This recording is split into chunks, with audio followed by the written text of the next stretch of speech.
So now, Ryan, do you want? Oh, I should announce what the item is. Our next item is item 17, the public hearing on 350 Ocean Street project. So I live within 500 feet of this project, so under law I'm not allowed to vote on it or even be here while the council considers it, so I'll be excusing myself, and it's not because it's not an interesting project, but I'll leave it to the council members to take up this item. Thank you. Okay, so with that, we'll begin this item with a presentation from our staff. Good evening, Mayor Lane and members of the City Council. This project was reviewed by the City Council at a meeting on February 14th. The application was continued to the March 13th meeting to allow staff adequate time to address concerns raised at the February 14th hearing and to respond to a letter submitted on February 13th by Whitwer and Parkin, the attorney on behalf of the concerned citizens about 350 Ocean. The staff report includes a formal response memorandum prepared by planning staff in response to that letter submitted by the attorney. The application was continued again from the March 13th meeting to the March 27th meeting to allow time for a neighborhood meeting to occur. The neighborhood meeting was held on March 15th and was attended by Mayor Lane, council members Robinson and Byers, the applicant, city staff, and approximately 30 community residents. The purpose of the neighborhood meeting was to allow citizens to provide information on items raised at the February 14th City Council meeting to concerned citizens and to receive suggestions from residents on how the project design could be improved. The project was continued from the March 27th meeting to tonight's meeting to allow the architect adequate time to incorporate modifications to the project design based on feedback received at the neighborhood meeting on March 15th. The staff presentation tonight will focus on addressing the main concerns raised at the February 14th City Council meeting and the March 15th neighborhood meeting, including the project's potential traffic, solar, view, and visual impacts. I will also present the architect's proposed changes to the project design that were made based on feedback received from the City Council and community residents. I also want to note that staff has prepared a written response to a second letter that was received yesterday, April 9th, from Whitwer and Parkin, and that has been distributed to the City Council. So I'm just going to recap the project a bit. This project involves a request to construct a 4-story mixed-use development with 58 affordable apartment units and approximately 5,000 square feet of commercial space on a 1.44 acre site located in the RM, which is multiple residence medium density zone district. The project includes a request for a 23% density bonus under the city's rental housing density bonus provision, which allows for up to a 27.5% density bonus if the development provides rental housing in perpetuity. The requested 23% density bonus constitutes 11 units beyond the base density of 47 units at this site. It should be noted, however, that the developer has opted to use one of the city's density bonus incentives. If the developer did choose to develop the site under the state housing density bonus law, the site could be developed with up to a 35% density bonus for a total of 78 units as opposed to 58, which is what is proposed. State law requires that the city make concessions available that allow for reduced setbacks, increased building height, increased lot coverage, as well as reductions in required minimum lot area, landscaping, open space, and off-street parking.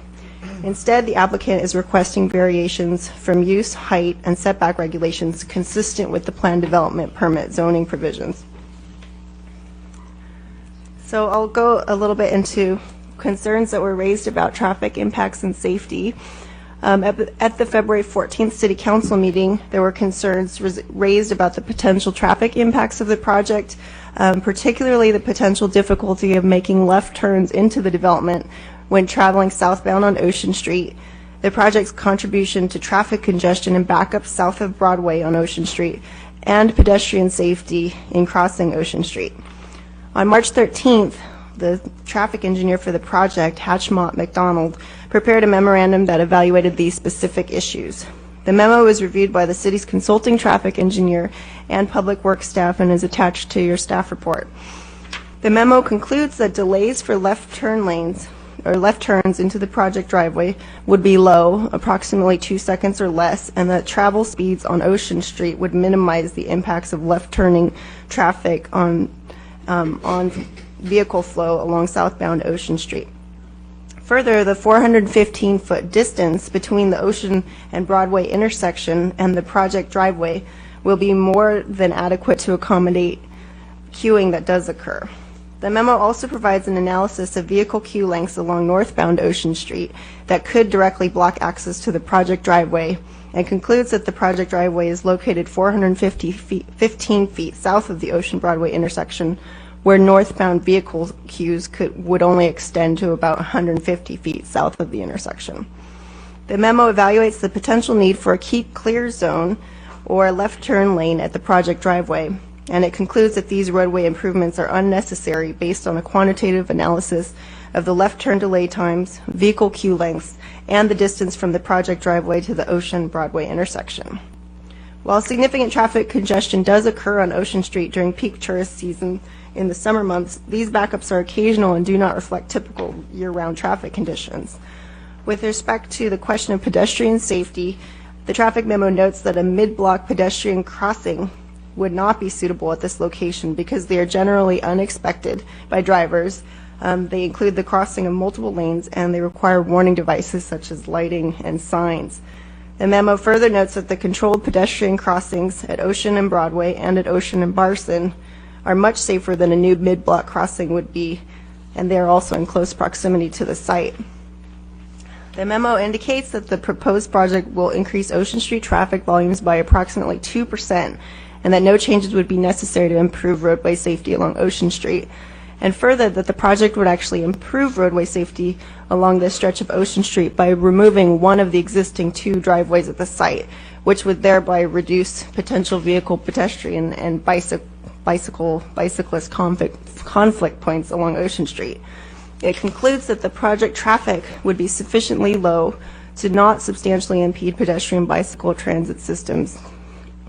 And it should be noted that the Public Works Department Capital Improvement Program includes a traffic impact fee funded study to evaluate the Ocean and Broadway intersection for short and long-term improvements.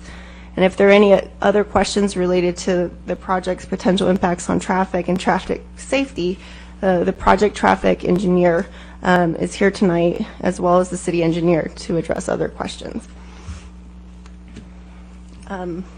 So the next topic I'll cover is the potential solar impacts of the project to the adjacent Roosevelt Terrace neighborhood.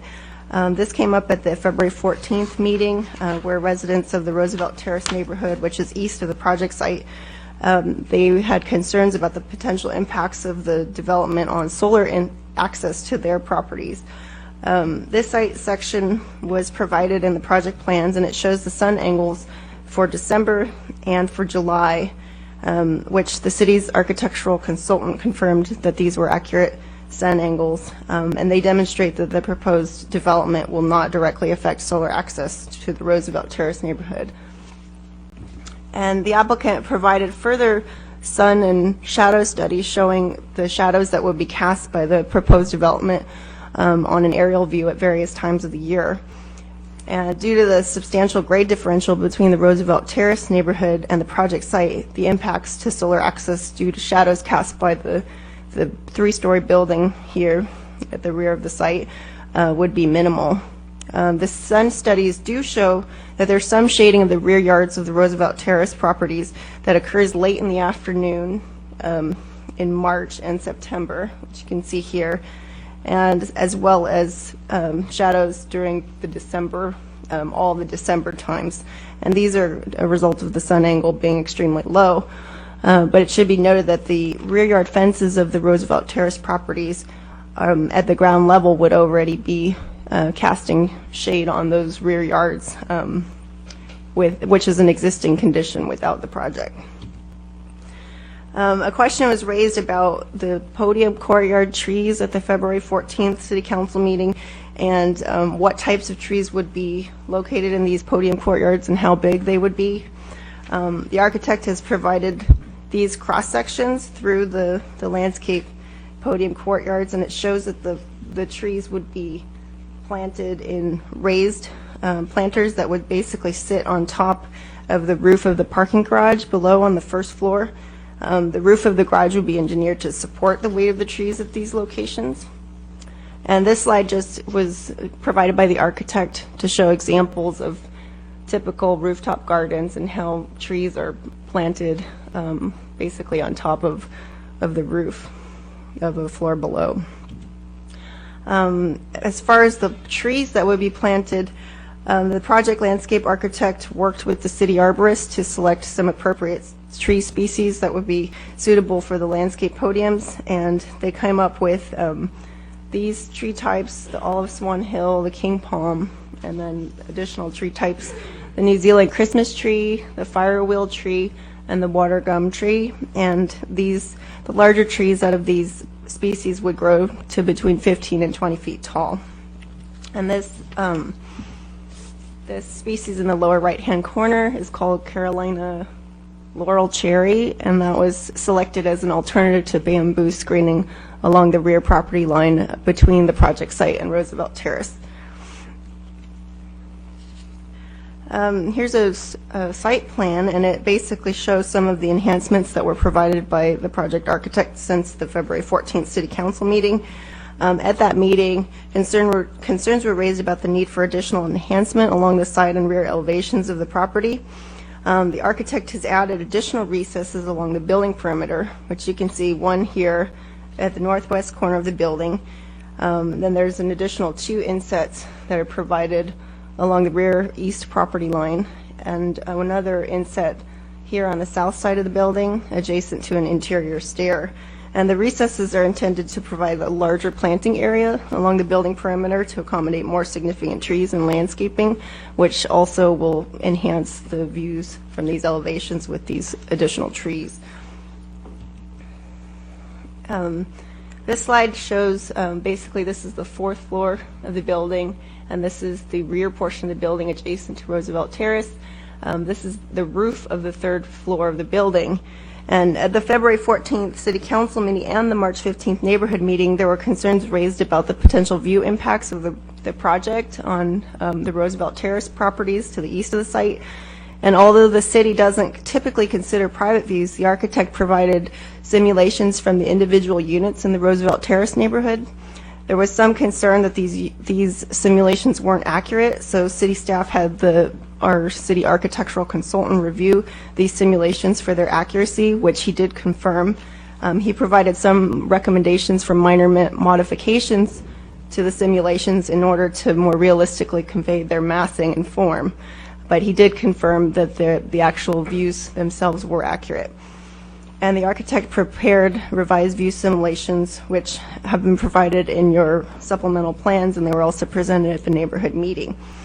So in response to concerns about the view impacts on the Roosevelt Terrace neighborhood, the architect has incorporated 3 rooftop planters that would be on the 3rd floor of the building directly facing Roosevelt Terrace. And so this would be basically the first thing that the Roosevelt Terrace residents would see. These rooftop planters will be planted with shrubs that would be about 16 to 18 inches high, and they would be irrigated from below, so they basically would require no ongoing maintenance. And they would serve to soften the view of the project, so it wouldn't just, the Roosevelt Terrace residents wouldn't just be looking at the top of the roof of the 3rd floor of the building. They would see these planters along the edge of the building. And there were also concerns about the distance between the project and the existing structures at Roosevelt Terrace. The wall-to-wall separation, basically between these properties that abut the project site and the Roosevelt Terrace, and the project itself would be between 24 feet and 35 feet. So the closest point of these structures to the rear face of the building would be 24 feet, and the largest distance would be 35 feet, and that's wall to wall. And then there's an 80-foot separation between the closest Roosevelt Terrace unit, the back wall, and the closest portion of the 4th story of the building to the Roosevelt Terrace neighborhood. So that's an 80-foot wall-to-wall separation at the closest point. This slide just illustrates, again, the switch from the proposed bamboo screening to this other laurel cherry species at the rear interface, basically between the project site and the Roosevelt Terrace neighborhood. It's intended to provide some privacy screening so that the building residents wouldn't be looking directly at each other. This species is a California native, and it grows up to about 20 feet tall, and it has a slender dimension, and it was approved by the city arborist as an appropriate species type as an alternative to the bamboo screening. The City Council also expressed some concerns about the side and rear elevations of the building, that they didn't feature the same level of articulation as the front elevation along Ocean Street. And in your original plan submittal, these elevations weren't all provided in color, so the architect has provided color renderings of the north and the east sides of the building in order to better convey their articulation. To provide additional enhancement of these elevations, the architect introduced a deep blue color in the recessed balconies in order to provide contrast and some sort of modulation between the vertical forms of the building, with the deep contrast of the blue and the recessed balconies. The architect has also added different colors and patterns to the awnings over the windows facing Roosevelt Terrace in order to create visual interest along that elevation. And while not depicted here, this east elevation shows where the rooftop planters would be seen. So they would be between the balcony insets, and they would have shrubs growing on them, so that's what the Roosevelt Terrace neighborhood would see from the rear of the development. These are the same two elevations, but they include the trees that would be along the perimeter landscaping, and they show how the building massing is softened and broken up and modulated by the tree plantings. And along the north elevation, right here, you can see this additional palm tree. It was located where that additional inset was created in the building to create a larger planting area right here. And the same thing on the south elevation, the use of color to break up the vertical massing of the building. So again, there would be a different color that would be more contrasting to the main building color in the recessed balcony areas, and there's also the variation in the fabric colors and patterns along these awnings over the windows. And here's the other inset that was added along the south side of the building, and that accommodates space for these palm trees that you see here. So here are I have two additional perspective views that were provided by the project architect in order to better convey how the buildings would be articulated and viewed from the street level. While the colors on this perspective view of the southwest corner of the building are slightly bolder than the proposed color scheme, which features more muted tones, the purpose of this rendering is to show the south side elevation features, that it basically has a significant amount of articulation due to the depth of the balcony recesses, the use of color to create a contrast between the wall plane, the exterior wall plane, and the inset balconies.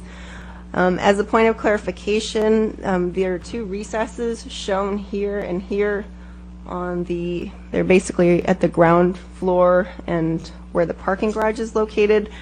They were not included in the elevations, but the architect has added these to provide additional articulation, and they're basically holes, they're openings because there's a taller floor-to-ceiling height in the ground floor garage. So that enables these openings to be created to break up the mass of the ground floor here.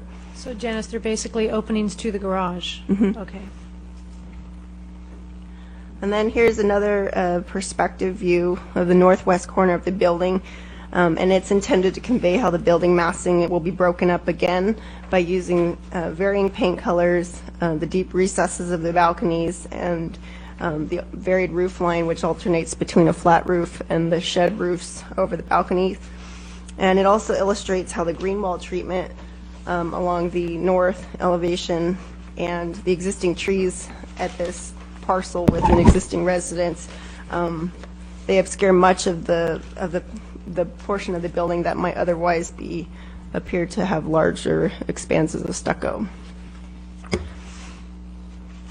Questions were raised at the February 14th City Council meeting about the proposed color scheme and materials for the building. The architect has provided this color and materials key. He has actual samples of the paint colors and the materials for you to look at so that you can see what the true colors would look like. He mentioned that he had some difficulty getting the colors to be consistent in the digital renderings that were provided.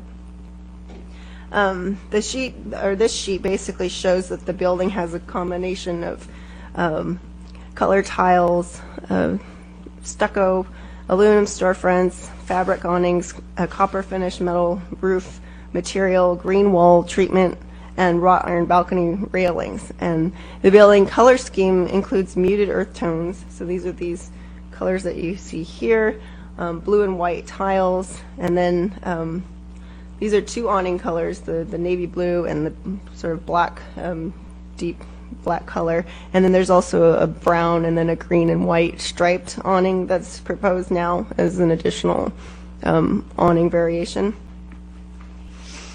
So concerns have been raised by the City Council and community residents about the overall scale and height of the proposed project.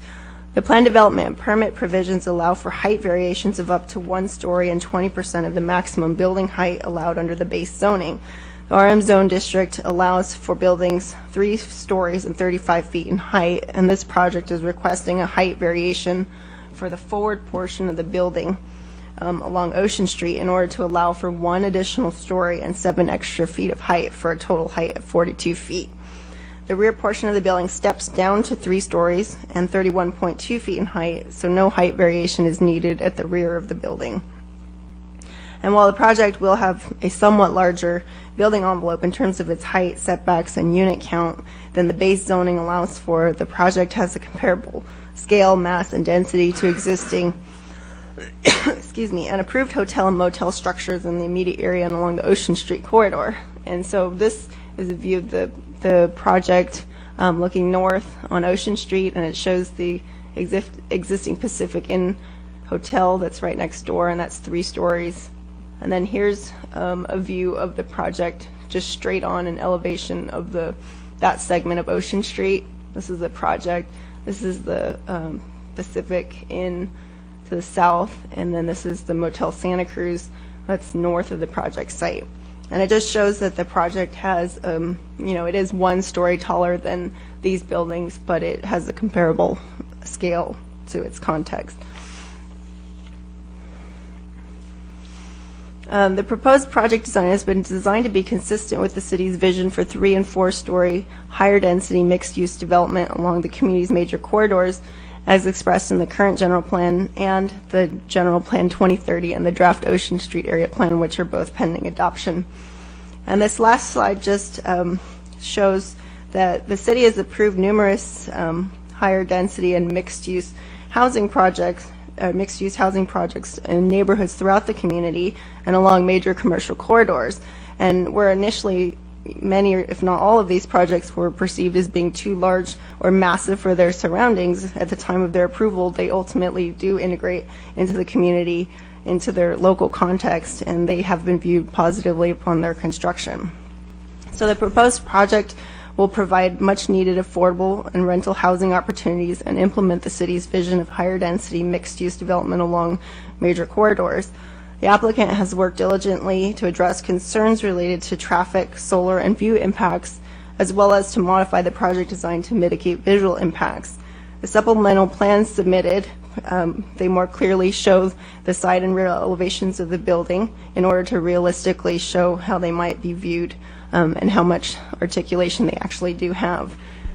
Staff recommends that the City Council adopt the Mitigate Negative Declaration and a Mitigation Monitoring and Reporting Program and approve the demolition authorization, design, plan development permits, as well as the tentative map for the proposed project based on the findings and the conditions of approval that are included in your staff report.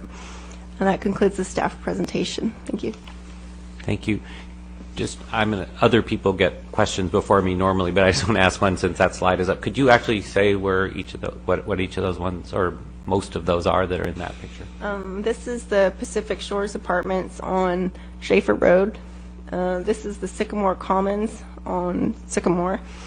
This is 2030 North Pacific. This is 1804 Mission of the corner of Mission and Baldwin. This is, it's on Soquel near Wood Stove and Son. This project is on Water Street, big near the gym and Top-A-Lot yogurt. And this is the Nueva Vista housing development in the Beach Flats area. Thank you. Well, you Okay, go ahead. just on that, which ones are four-story? The Nueva Vista project. That's the one at Beach? Which one? Oh, and yeah, 2030 North Pacific as well. Down by Lens Art? that Yes. one? Okay, good. Okay, that's all right. So the two of them are four-story. Yeah. Okay, so are there other questions at this point?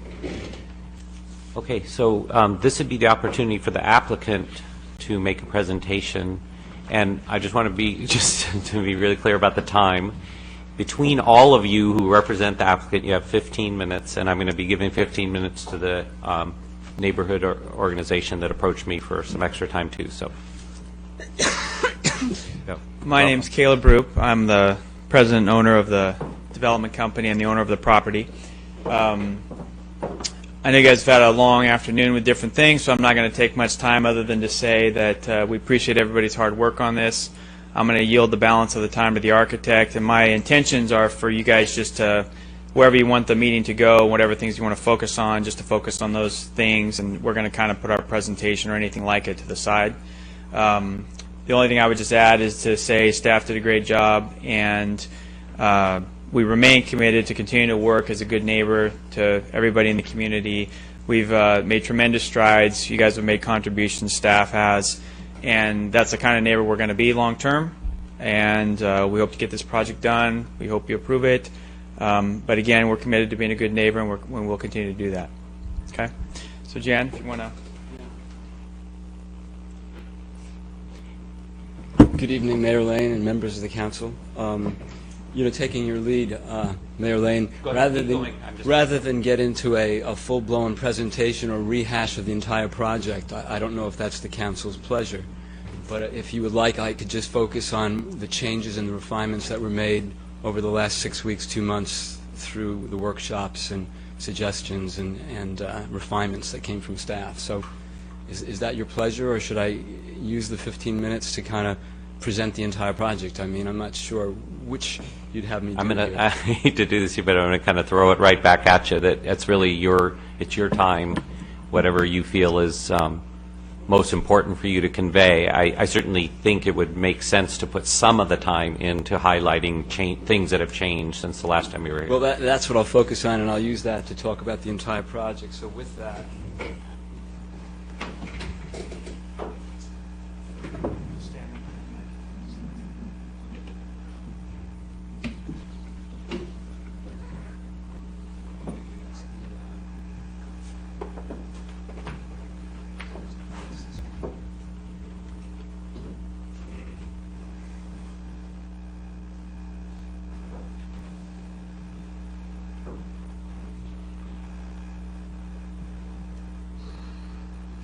I think I could, I hope that the council has spent enough time looking at our view simulations. They were carefully vetted by the city's architect. There was some question about their accuracy, and I really want to underscore the great lengths we went to kind of really nail down and communicate what the concerned neighbors from Roosevelt Terrace would look at. So what we've done is we've prepared a series of simulations from those neighbors that allowed us access to their various residences, both second floor, ground floor, and actually shot and did careful computer modeling and inserted the true project into the photographs. So this is the background information that verifies topographic interface between Roosevelt Terrace, the proposed project, and the intersection of Broadway and Ocean Street. And if you could advance it further, these are the various units in Roosevelt Terrace, the upper half, the lower half, and then a section through the proposed project showing the courtyards.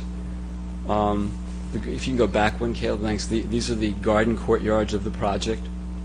These are the rear units closest to Roosevelt Terrace. They are about 2 1/4 stories out of grade here at the back.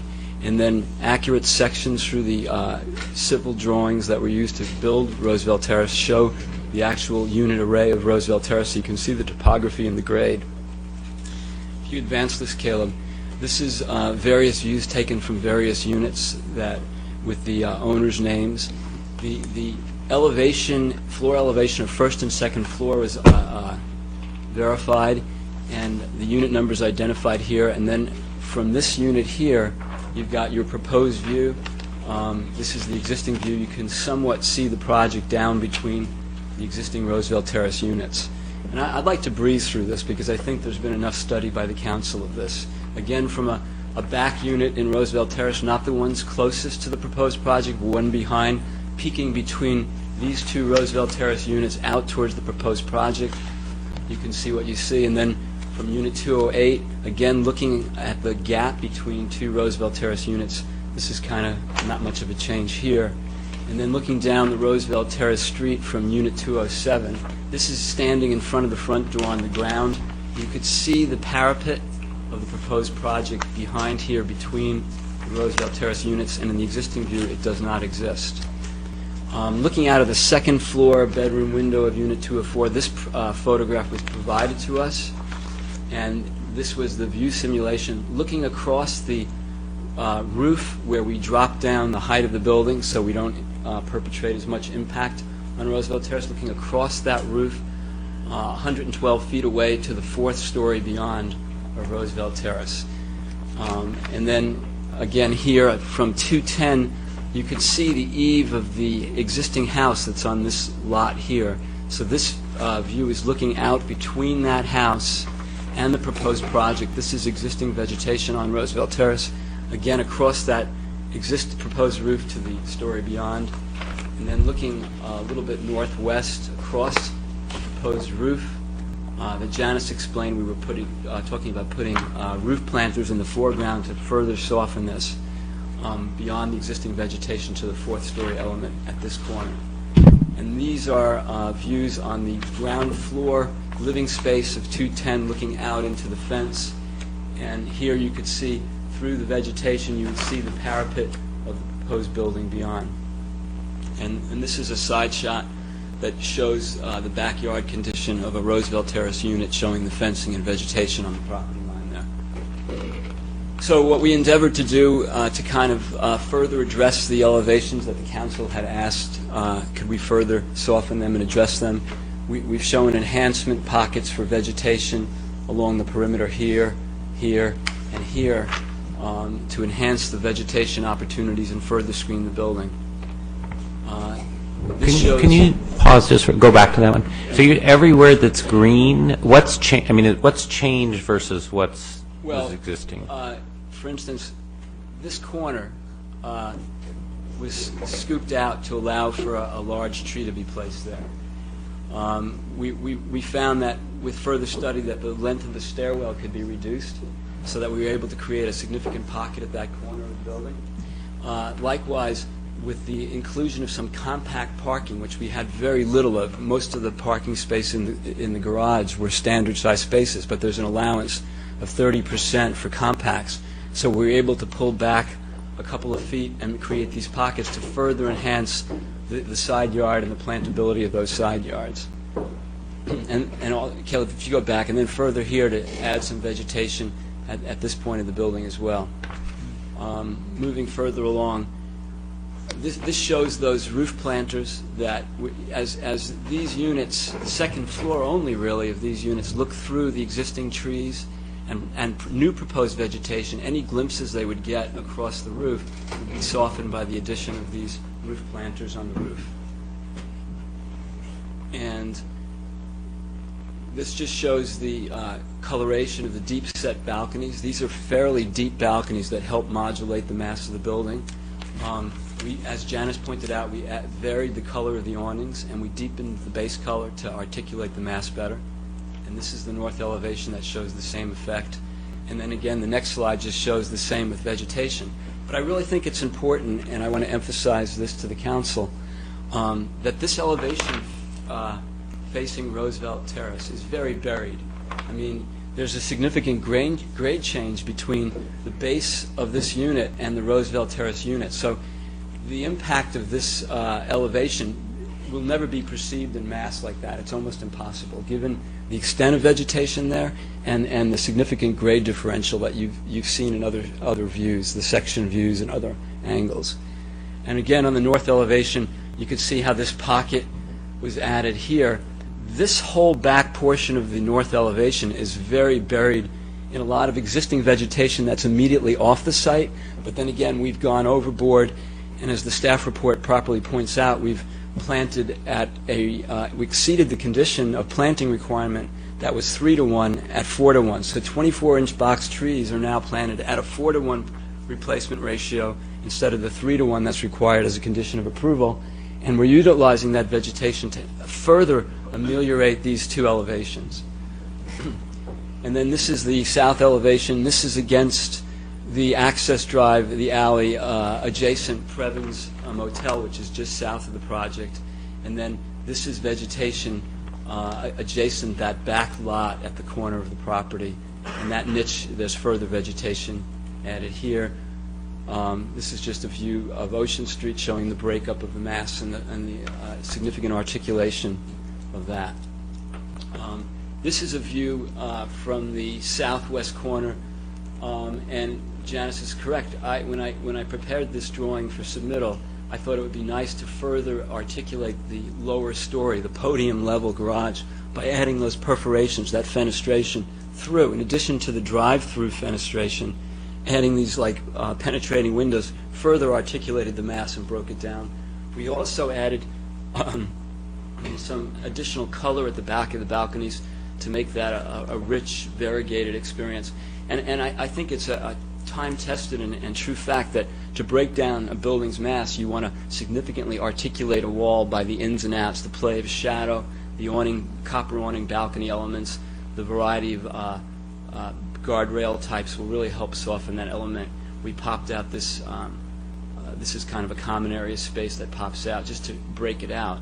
But again, I said this to the Planning Commission and I'll say it to Council. I think the real emphasis of articulation and diversity and scale is most appreciated and most important on Ocean Street.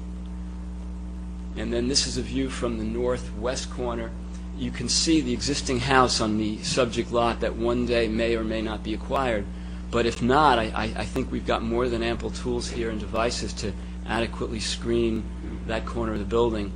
In addition to the significant trees that exist on that property, this is where we carved out that corner by the stairwell to add vegetation here. We've got a green wall element that grows up the face of that wall. We've added the balcony and awning elements, so I feel it's very satisfactory. And you can see the play of forms and the richness and the diversity of the pedestrian experience as you go down south on Ocean Street. This exhibit is just the significant detail that shows the 24-gallon plantings, the variety of species, the reutilization of certain trees. In fact, we are so far overboard in the planting requirement per the condition. The landscape architect determined that many of the palms could be reutilized, and they are shown on this exhibit. And the next exhibit shows podium plantings, and we were very careful. I know one of the council members, Catherine Byers, was really concerned about the podium plantings and what kind of trees, so we were very careful to get the right species, its right size, and the right technology to properly plant it, and those trees are illustrated on this exhibit. And I included a backup exhibit that shows, this just shows the screening at the rear against Roosevelt Terrace, but the next slide shows, how those podium planters are accomplished and achieved.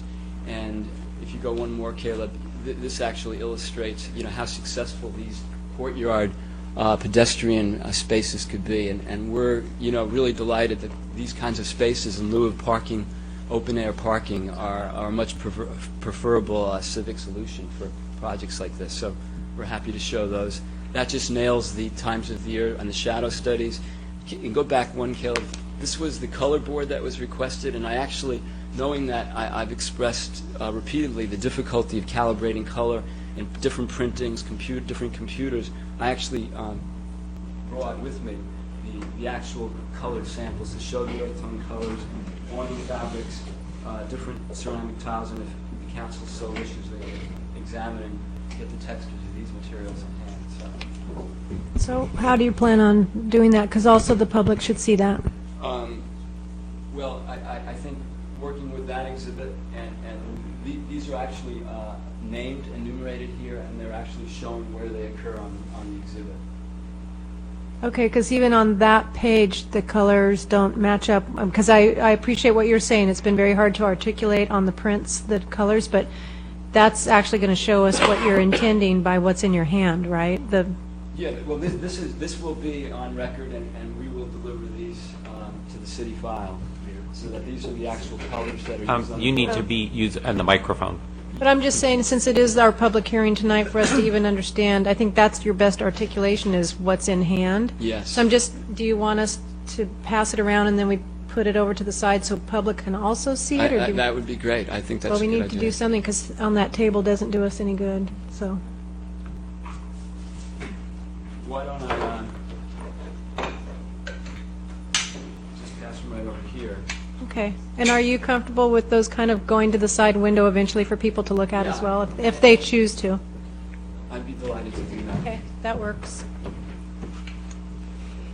Yeah, and this is just the one last one. This is just a copper metal roofing, standing seam metal roof. Thank you. I know, I was thinking that. Yeah, so in summary, I think, I feel we've got a project that's really oriented towards people and not cars. I think it's a standard green principle to be able to put your parking away and use the site open spaces for people and not parking. And that's what drives the scheme. The other thing that I think the scheme recognizes is that we had an opportunity to be sensitive to the Roosevelt Terrace neighborhood, and the whole building steps down significantly in the back. In my view, and I can't force this opinion, but I think the section that we have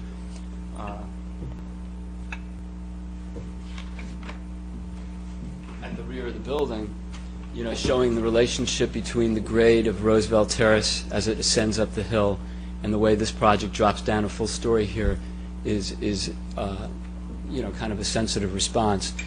The fact that the project is open on the interior for courtyards and pedestrians rather than parking, I think, is the kind of thing that most cities should pursue. And there's a lot of great examples throughout great cities all over the country that successfully employ this.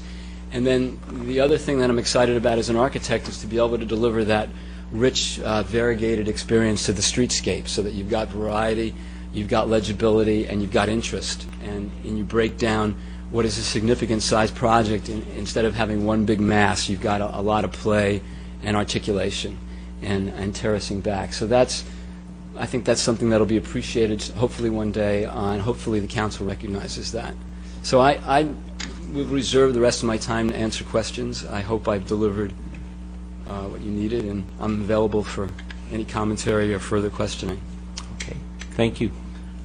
Are there any initial questions? And we could well come back, but invite you back. If I Go could, ahead. there Yeah. was one, when you show the house on Ocean Street, I guess that's north. What is the setback there from your project to the neighbor, the single-family house, or the single house there? You did have one there showing the landscaping and the big tree and that. Well, I think, Janice, in your slideshow, you've got an exhibit, but you're talking about this portion of the site right here. Correct. And I Well, wanted, there's a significant setback side to side here. We have, in benefiting this project site, is a 10-foot access easement, and then I believe the residence itself is another 5 to 10 feet off of that. So there's a minimum of 15 to 20-foot separation here. and a much greater one in back behind the house. So between the actual building and that house, there's 15 feet. Is that, Going to that, I'm trying to understand that. this one right Yeah, that's the one I wanted to. Yeah. I think the aerial, Janice, if you could look at the aerial drawing as part of the presentation set, you Well, I just need to know the number of feet, the house and then your project. Right. How much?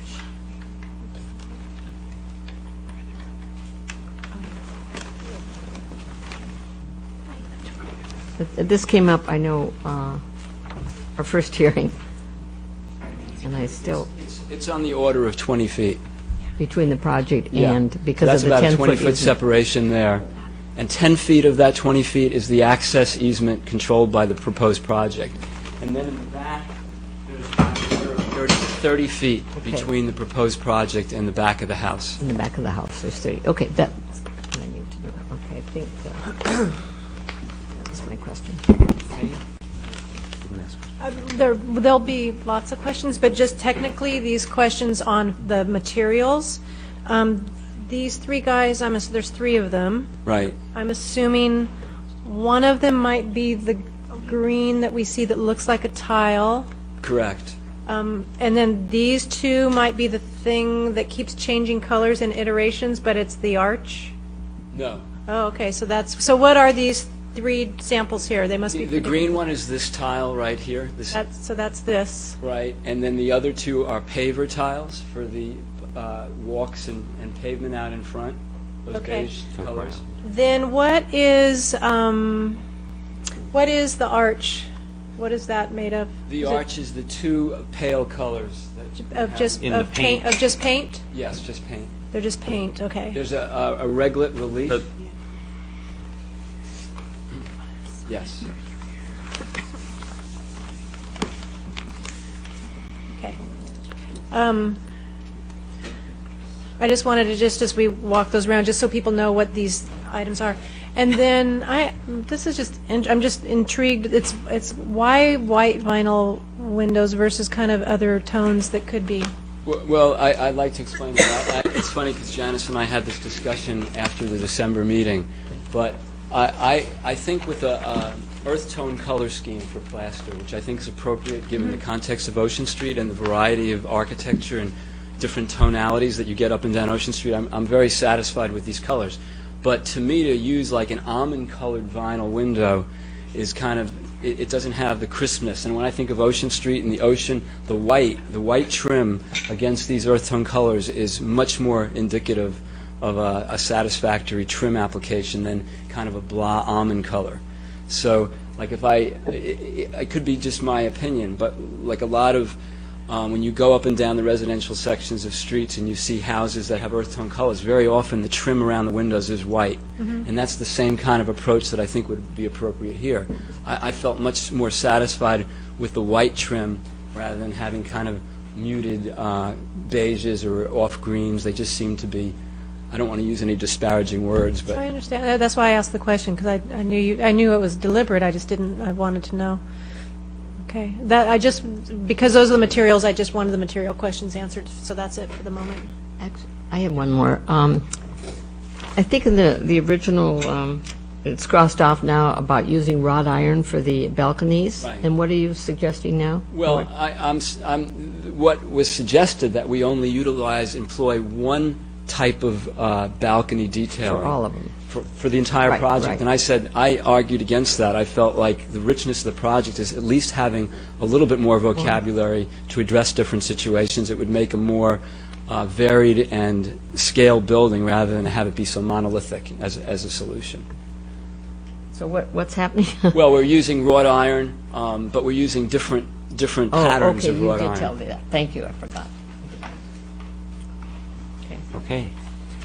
So, The only thing that was missing, and not that you would know, but you're talking about the green wall, but do we know what the green wall is going to be? Has it been determined? I did provide, Janice is nodding, I did provide the detailing and the manufacturer's literature for how that's created. Well, I'd assume a green wall was just going to be a vine. But there's a structure that you have to provide for it to grow up. So I didn't specify the exact species yet. That will probably be in the final plans, but the actual structure that okay. it needs to grow on is part of Because that. just given where it sits, it's going to have to be the right it's going to have to be the right North planting facing for and- it to do well. That's why, and I just didn't see it listed. David, you want? Yeah, just one quick question. The on T1, in some of the images, it shows that's a solid, cover there where the sculptural element is. Some of the images you have in the packet, and this one has two-tone or the two colors. Was there?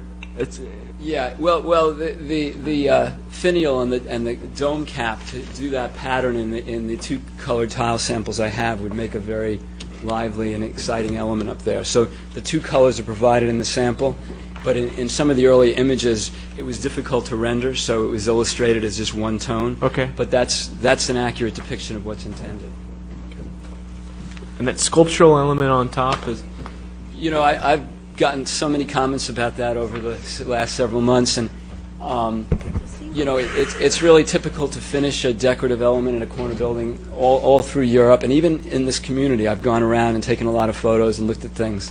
There's great examples of weather vanes with cows, little angels, and I felt like a seagull would be an appropriate icon at the corner of the building, being that this is Ocean Street, it's close to the beach.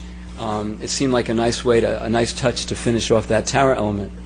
But it doesn't have to be a seagull. It could just be a decorative finial or a vertical rod with some more decoration on it.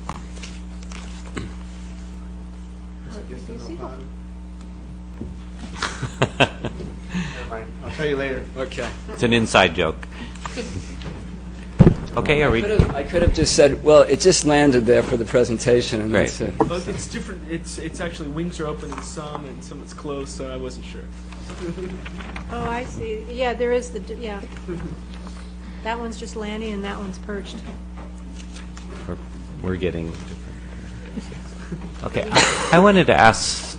I think we're set there, but I wanted to ask staff one more question, if I could, because this seems to be kind of underneath a lot of the concerns, and that is, this project is proposed as a plan development, and it has quote variations. Others want to use it, variances, but I think the technical proper term is variation to the underlying zoning. What is the history of that use in terms of Roosevelt Terrace? Was the same technique used, and were there variations associated with that project? Do you know? Yeah, that's correct. The Roosevelt Terrace development did receive a plan development permit, and it also included the variations to front and side yard setbacks, which is what is being requested by this project, among many other development standards. I can give you the specific variations that were requested, but the key is that the site was greater than 20,000 square feet, and in order to develop the project, it needed several variations from zoning standards. Thank you. I've got Go to ahead, follow go up on that one. To me, the difference, but correct me if I'm wrong, this PUD is changing the zoning. Is that a variation? Because, is that correct? I mean, it was multi-density, now it's allowing commercial, or Yeah, it's not. multi-density doesn't allow commercial, so isn't It's that not a changing difference? zoning per se. It's Well- allowing a different use, Another way, it's allowing commercial. and that is an allowable variation in the PD Right, ordinance. but I'm just comparing it to Roosevelt Terrace. Right, There wasn't allowing a commercial. right. There was not a use variation with that. That's That, correct. that is a difference. Okay, so I think that's the question. So this would be the opportunity for Mr. Brummel and other representative and Ms. Murphy, I guess, who are going to speak on behalf of the Neighborhood Association at Roosevelt Terrace.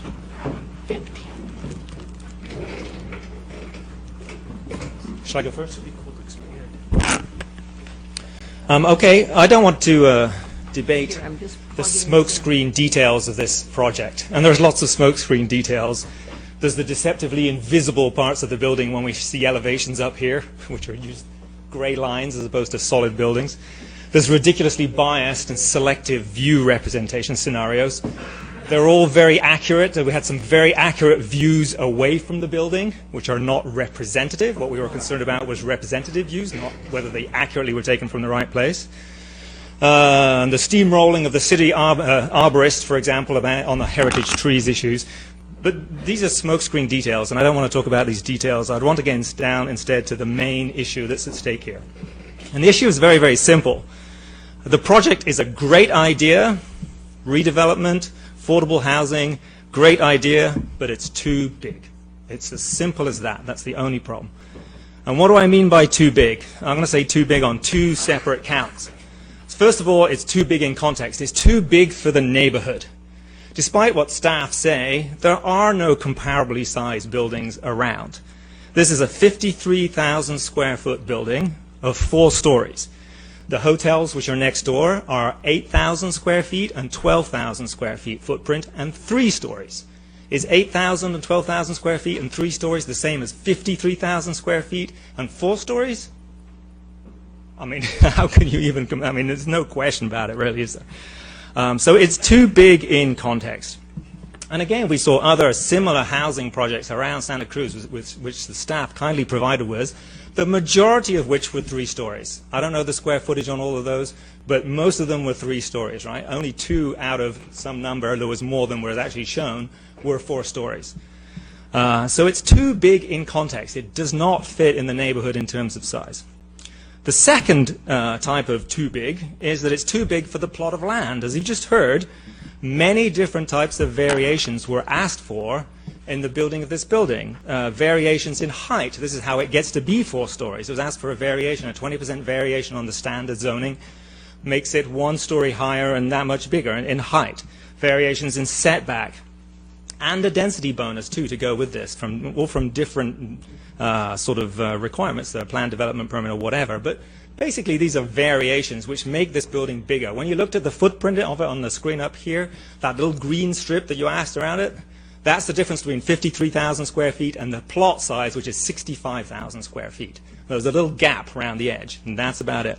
So it's been maximized, its footprint and its height, with a bunch of variations. So effectively, as was mentioned a minute ago, it's been rezoned. And it's been rezoned in terms of doesn't fit the regular original zoning, it's much bigger, and also it's been rezoned in the sense that commercial is being allowed. Now, rezoning may not be technically the correct word, but effectively that is what's happening. It's being rezoned.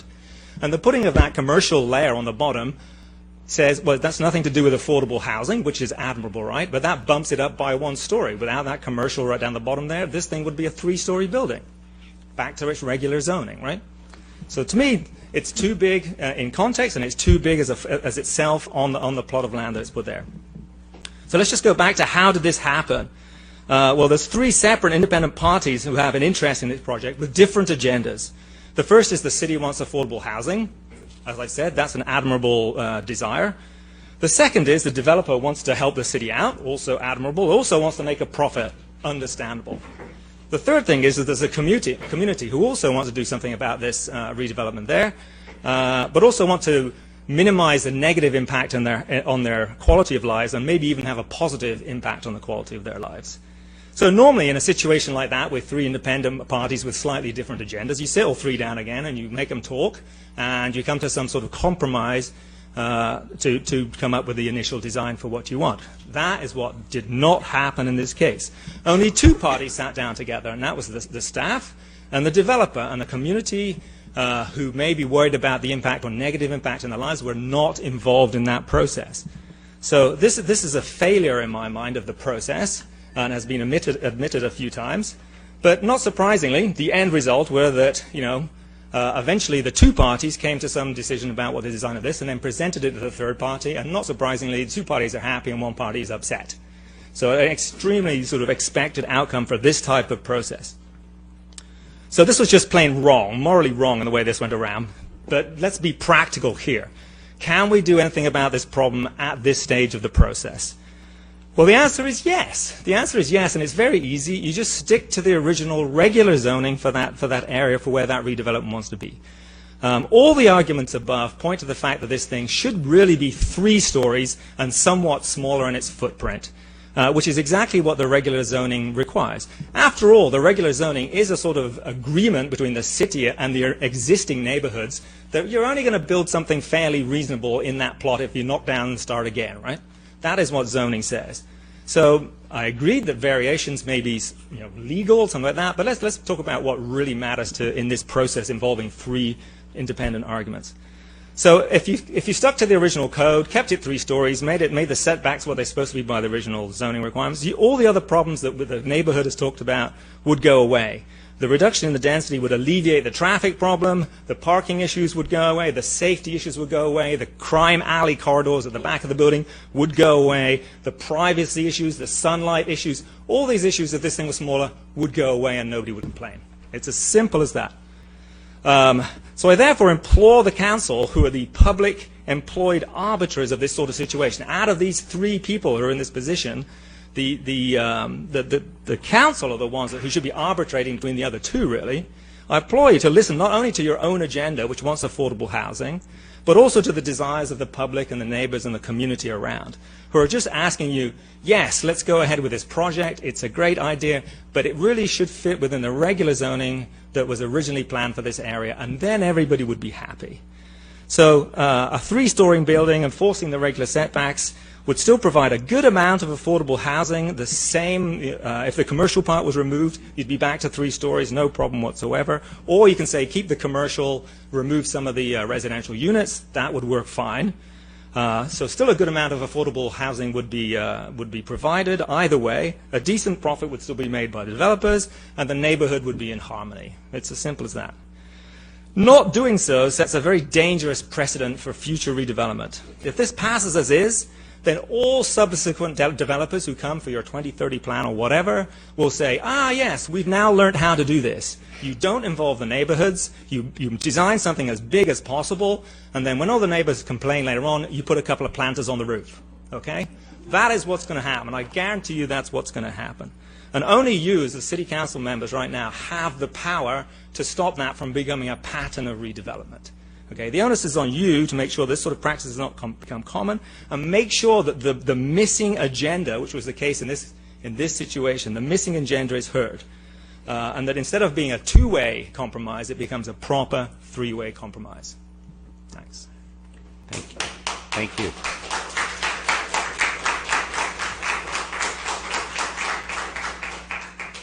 Mayor and City Council, I'm only going to add a couple of things to a very well-spoken,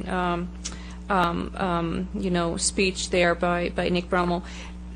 Since the February meeting, you made a commitment to involve the neighbors and to listen to the neighbors so that this project could be workable for everyone, for the neighborhood and for those people who raised issues and concerns. There was one meeting in which the feedback and input was really extremely limited. Since then, we have not really seen any real changes, any concessions, any improvements. What we have seen amounts to this. Recesses on a few of the sides of the building to allow for more planting area, which is, again, it's a good thing. We want the trees to survive. We have seen a change of the screening from bamboo to a different plant species. And we have seen rooftop planters, and that is it. Those are not substantive changes. You did agree to involve the neighbors, however, you have not made any of the concessions. And so right now, the density issue is driving the majority of the issues that we have been complaining about. We have raised a number of issues and put them on the record for you. The number of people who could potentially live in this complex, as stated by the developer, is 189 units, which assumes 1.5 people per bedroom. I think everyone knows that the actual allowable number of people in low and affordable income housing is going to be much higher than that. Realistically, you can have 3 people in a 1-bedroom unit because you can have a married couple with a kid, and you can have 4 people or more in a 2-bedroom unit. You could have 6 people in the 3-bedroom unit, and that is not even hitting the limits for affordable income housing. And so you could easily get 268, if you do the math, people without reaching the limits. Those numbers drive the parking situation, the traffic situation, they drive the lack of privacy, they drive the access to the sun. So the bottom line is, this is the time for you to really make the concessions. You remove the commercial element, or you remove one story, you bring the density down, the rest of the elements are going to fit into place. Do not approve this project tonight. Thank you. Thank you. So I want to do a quick check. How many folks would like to address us on this item? Hands up high. Okay. So I think what I'm going to do, I think we can allow 3 minutes, but we will encourage you to use just 2. And then come right on up. And I just want to warn you now, as we go on a little bit, we may take a break, because I'm sure we're not going to get this all done in the next hour, so we need to have a little break. So go right ahead and welcome. Good evening. My name is Mike Rotkin. I'm a resident of the city of Santa Cruz. The first speaker in opposition, I think, was very articulate and did a good job of laying out the perspective from the point of view of the neighbors. I think the city's perspective on this project is that for 10 years, we've been planning to increase the density in a major way for mixed projects on the major arterials in the city of Santa Cruz. This council and the councils before it have been largely unanimous, not always 100%, but pretty close to unanimous in support of that general direction. I think it's misleading to talk about the zoning. We really should be talking about the general plan issues. How do we want to see our city develop it?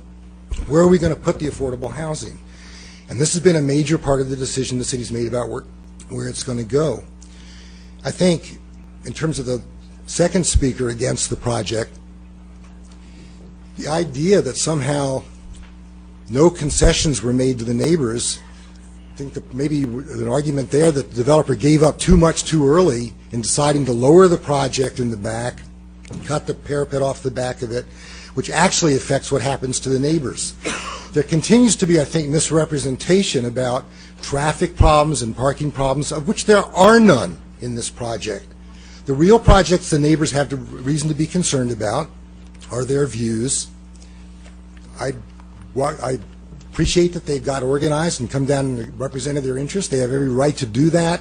I think they've been principled about how they've done it. Nothing wrong with that whatsoever. That's democracy and how it's supposed to work. But the idea that there's a three-party agreement in which you should, if 3 parties come together in a room, throw out your general plan and your whole idea about where you're going to build affordable housing and how the city is going to develop in the future is a misunderstanding of how the process works.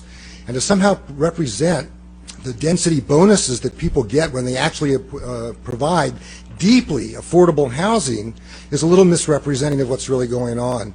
And yes, you could build a project here that would probably pencil out, but it would not be deeply affordable for low-income people. And I think that's really what's in front of you this evening. And the precedent that's going to be set, I think, is the issue of whether or not it is possible to actually carry out the city's major plan for affordable housing.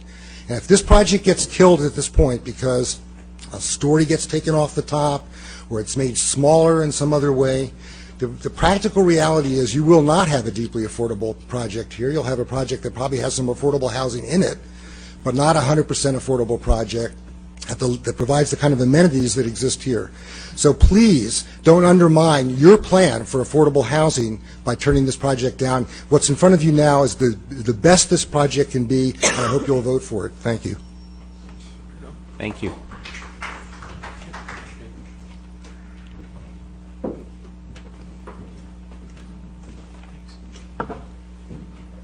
Good evening, Mr. Mayor and council members. I'm Michael Bethke, 229 Union Street. And I'll just read into the record my letter that's being presented. As the former project manager of the previous 350 Ocean Street project, which was called Villa Portofino, I'm very happy to see something moving forward, such as the project that is now before you today. Although the Villa Portofino project unfortunately became mired in the economy collapse starting 4 years ago, the new affordable housing version of this project should still be a welcome improvement to our city in general, and that section of Ocean Street in particular. This new project is certainly consistent with the new general plan policies of targeting higher density housing along our major transportation corridors, for example, Ocean Street and Soquel. I personally feel the projects like this will also be a shot in the arm for the overall revitalization of the entire Ocean Street corridor as well. Coupled with the long overdue replacement of the shameful blighted conditions of this section of Ocean Street, please approve this project tonight, and let's continue the march of urban renewal despite our new era without a redevelopment agency. Thank you. Thank you.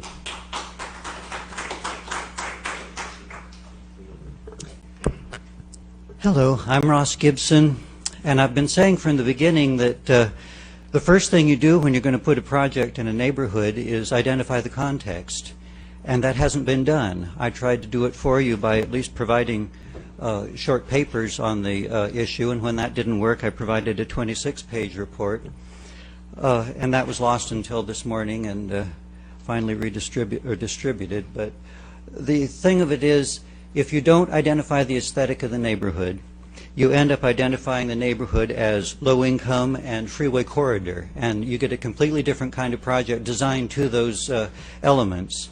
For example, does anybody know this is Blossom Hill? That this used to be the Blossom Hill poultry farm and orchard, and the old Blossom Hill chalet farmhouse is in the back of the site. It's still there. There's a lot of things that are connected to this site which are not reflected in the architecture. The architecture, in fact, is probably the size of the Cathcart apartments, except it doesn't have the setback on top. When you have a big square parapet, it draws the eye up to the maximum height of the building as the measurable element, and unlike having a sloped roof, where your eye is drawn only up to the eave line, and then the roof line recedes from view, so that it gives you the sense, even in a tall building, of a lower structure. The aesthetic context of the neighborhood is important. There's a number of, there's Ocean View Avenue, there's Ocean Crest. If you look at all of the other big projects that were done in this particular neighborhood, you realize that they all realized that they were in a Victorian setting. You have Ocean View Apartments, which is 3 stories. You have Roosevelt Terrace. You have the Beach Inn, which is on the site of the old Riverside Hotel. You have the Motel Santa Cruz, which is on the site of the old Ocean Crest house. And all of them took into consideration the aesthetic of this neighborhood. So how is the building going to serve as a backdrop to any of these other structures? Because it feels a bit more urban than neighborhood. It feels more upper Ocean Street than lower Ocean. If you look at the way the Ocean Street comes down, it's wider until you get to Soquel Avenue, and then it narrows as it comes into the neighborhood area. It's more like Capitola Village in scale. It's something that you can build to, but this should have been a consideration at the beginning of the process, and here we are at the end, and I think this is the first time you're hearing about it. Thank you. Mr. Mayor and Madam Vice Mayor, my name is Duff Fisher. I'm on the board of directors of the Santa Cruz Area Chamber of Commerce and a former president of that organization. I'm here representing the chamber, and our position is that we would adamantly approve this new development. I think it's imperative that you follow the staff report. It seems like the housing issue is incredibly important, and it's a blighted area, and the Ocean Street corridor is so important for the city. You're doing planning on that now, and so I just, as an organization, we hope you follow your staff and approve this development. Thank you very much. Thank you.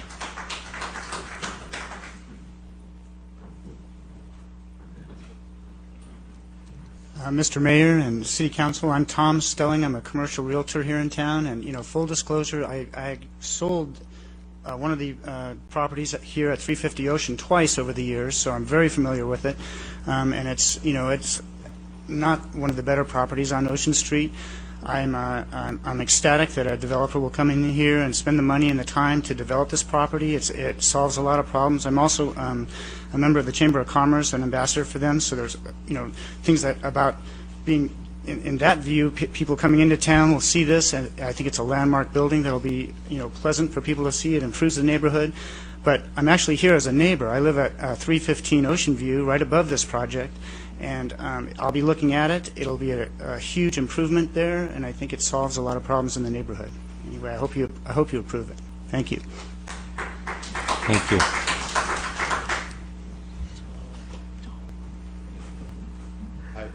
Thank you for this minute to speak. I'm also a neighbor of the 350 Ocean. I live actually on Logan Street, which is a quarter mile as a crow flies. So when I hear about this three-party negotiation, it's kind of, what about everybody else? There's not just Roosevelt Terrace. There's a finite group of people. We're talking about everybody in the city of Santa Cruz and how this affects everybody. So you're our voice, right? We didn't get to sit down at these negotiations. Everybody else, you're our voice. So this neighborhood has been in need of anything, any investment for years. For whatever reason, we're lucky enough now to have somebody that wants to invest. They're going to improve the substructure, the whole neighborhood, all the stuff that we don't have the money. Where's the money? If the general plan is when people develop property, you require them to bring everything up to code. Okay, handicap sidewalks, everything. If private developers like myself who have built a house on my property aren't going to pay for it, if we're not going to be allowed to do it, who's going to pay for it? Where is it going to come from? I don't see the city crews out there repairing sidewalks, fixing drains. And also, I'd just like to say, from the gentleman that spoke earlier about the youth work program, man, what a perfect hand-in-hand fit.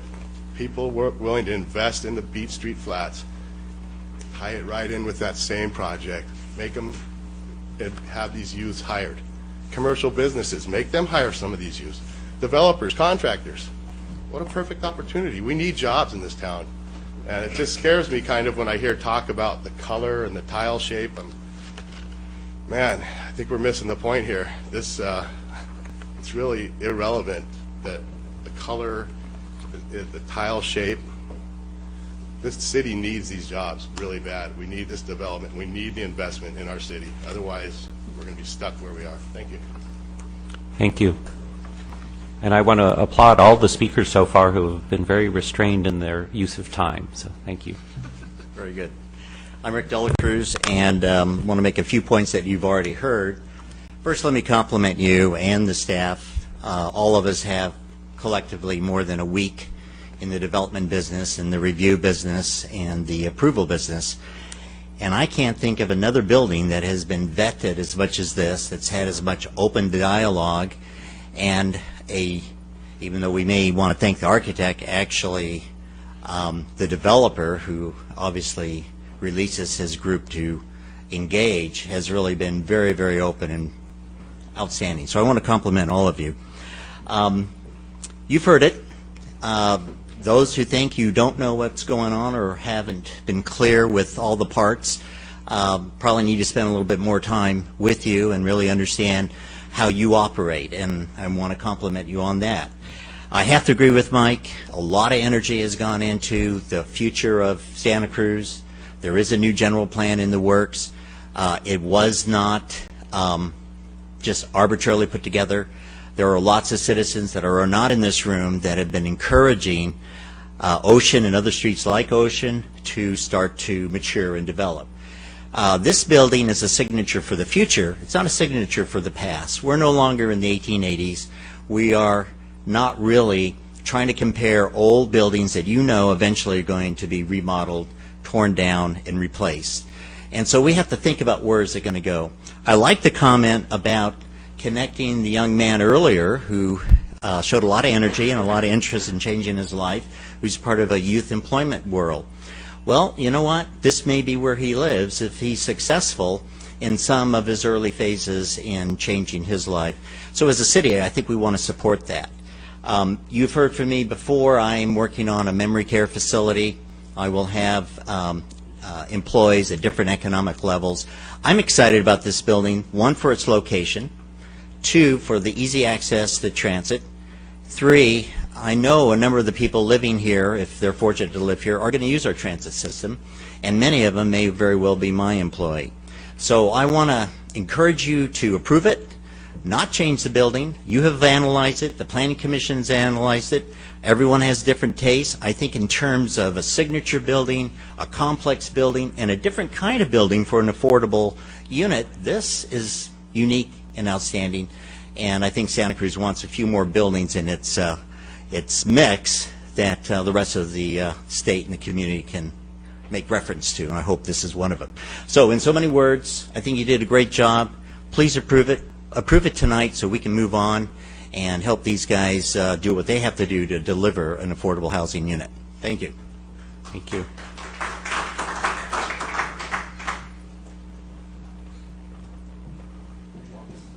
Good evening, Mayor, Council. My name is Previn Patel, and I own the Pacific Inn right next door to the project. Unlike Ryan, I can't walk away from this. This is very serious for the neighborhood. I've been there for 20 years. I've seen it all.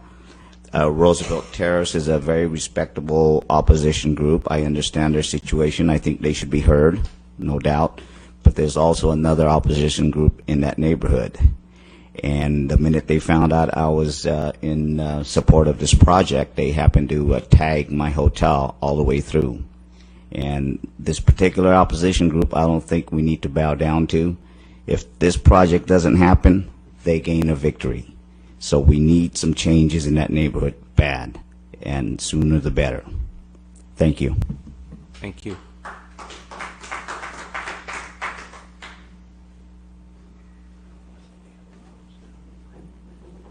Hi, my name is Darlene. I live directly across the street from the front entrance building of this location.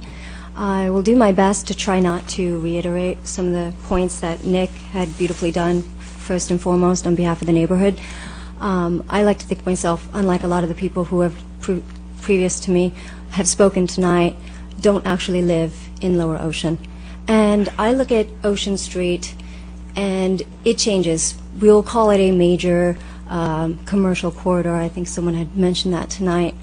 Once you get to Lower Ocean, it doesn't really fit that module of commercial. It's mixed residential. And as a resident there, I am deeply impacted by traffic. And many people have mentioned it too. I would like the council members to review the traffic forecasting as to how it'll really be impacted with some 200 and so residents living in that particular area. The seasonal traffic impact, people say the summertime is the only time when the traffic gets congested. Not true. I live there all year round. Just take this matter very seriously, as so many people don't know what it's like to live day in and day out with certain aspects of your community, your neighborhood. It is traffic, but at what point does it become unbearable? This is a very serious issue. I believe there should be development there.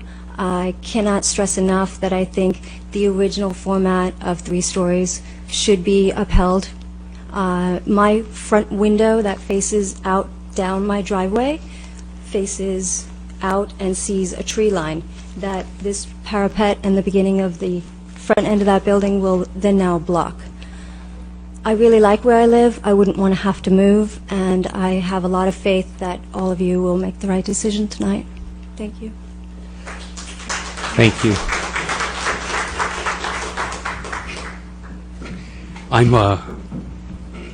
I'm Paul Wagner, the ex-chair of the city's Housing Advisory Committee after the quake, and a moderately well-behaved and minimally defiant member, again, when Don Lane chaired it, and an active participant in the Ocean Street visioning process.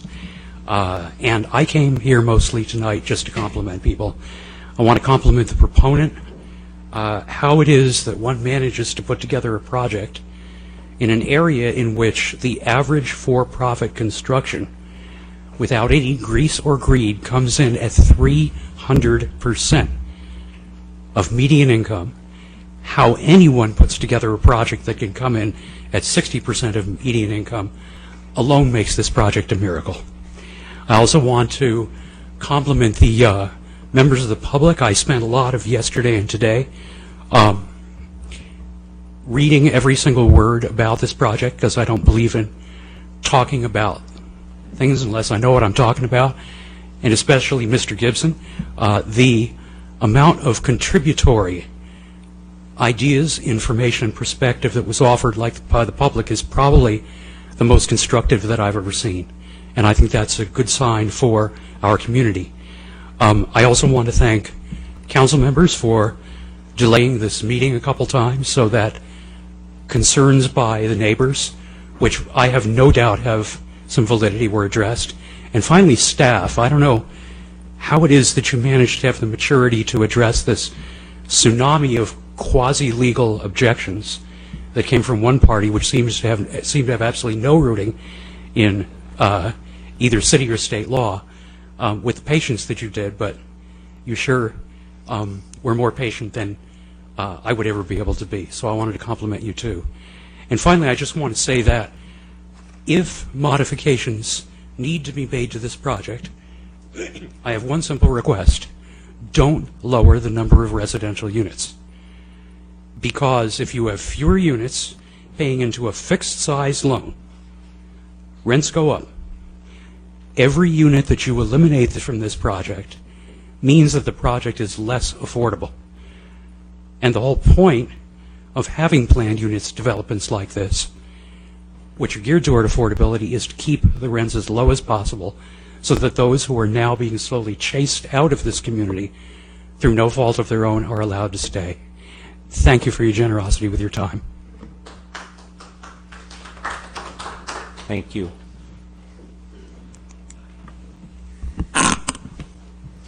Thank you, Mayor Lane and Vice Mayor Bryant, and the rest of the council members and the members of the community. Also, congratulations to Mr. Schneider for his recognition of service this afternoon. Also, well done to the staff and developer and architect for a thorough presentation. And I would like to ask the council to approve this project on a condition that would truly benefit all future residents of this project, as well as the city as a whole. And that condition is seizing this opportunity to fully widen that stretch of Ocean Street to accommodate bicycle lanes. This would encourage healthy transportation choices for the residents and provide safe infrastructure for those unable or unwilling to drive. Thank you. Thank you.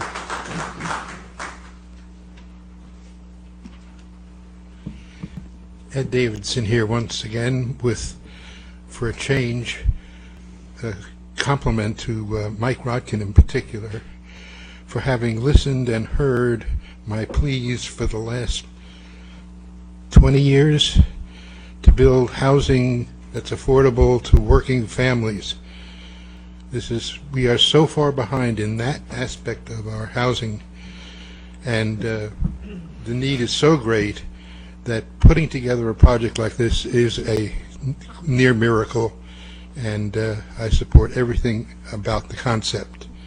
A couple of quibbles.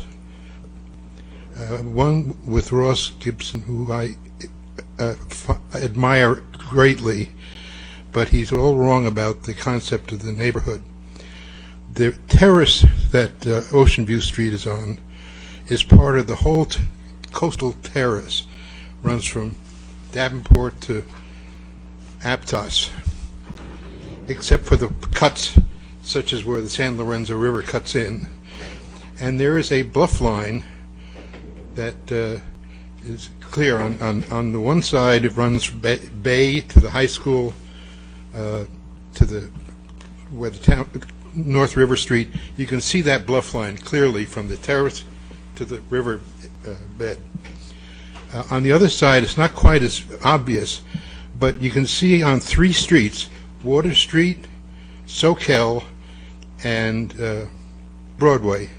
You have a little bit of a hill between Branson 40 and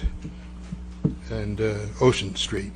That hill is really the other side of the Terrace, and the Terrace area is in the Ocean View Street and Branson 40 level. This project is in the flats, if you will, which coincides with the whole RM districts, and so it is not incompatible with the RL and RM residential districts, and it does not have to be compatible with the Ocean View Street Victorians. Now, the other quibble I have is the commercial. The commercial is going to be a useless, dead zone, similar to what you had in that Lee Brandt and Riverside, where they put a Mercado on the ground floor, and it failed completely because you had no pedestrian traffic, no parking for the people who want to use that commercial property, and it died, and that's going to happen again. And please remember that the PD's district use variations does not allow commercial in the district. It allows the Planning Commission to decide to decide if it is a use similar to uses allowed in the RM district, and commercial is not such a use, and therefore it is not a legal use of the PD. Thank you, Mr. Davidson.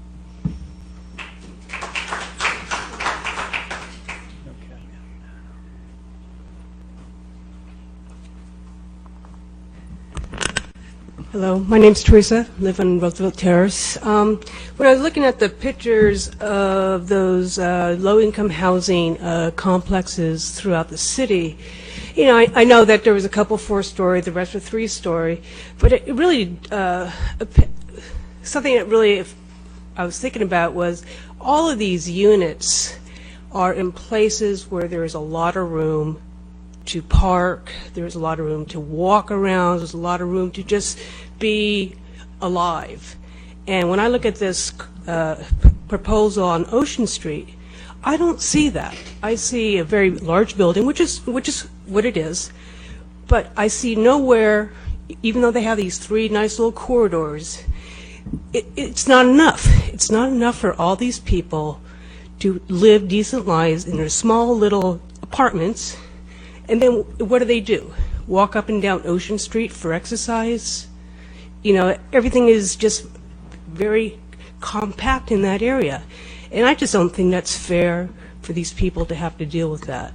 Another thought that I was having was, okay, so this might go up.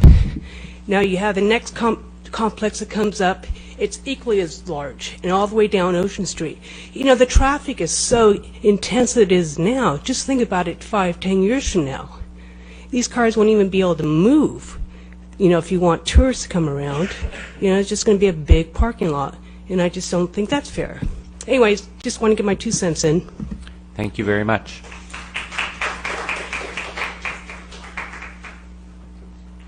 Good evening, Mayor, City Council members. My name is Karen Carlson. I live in Roosevelt Terrace.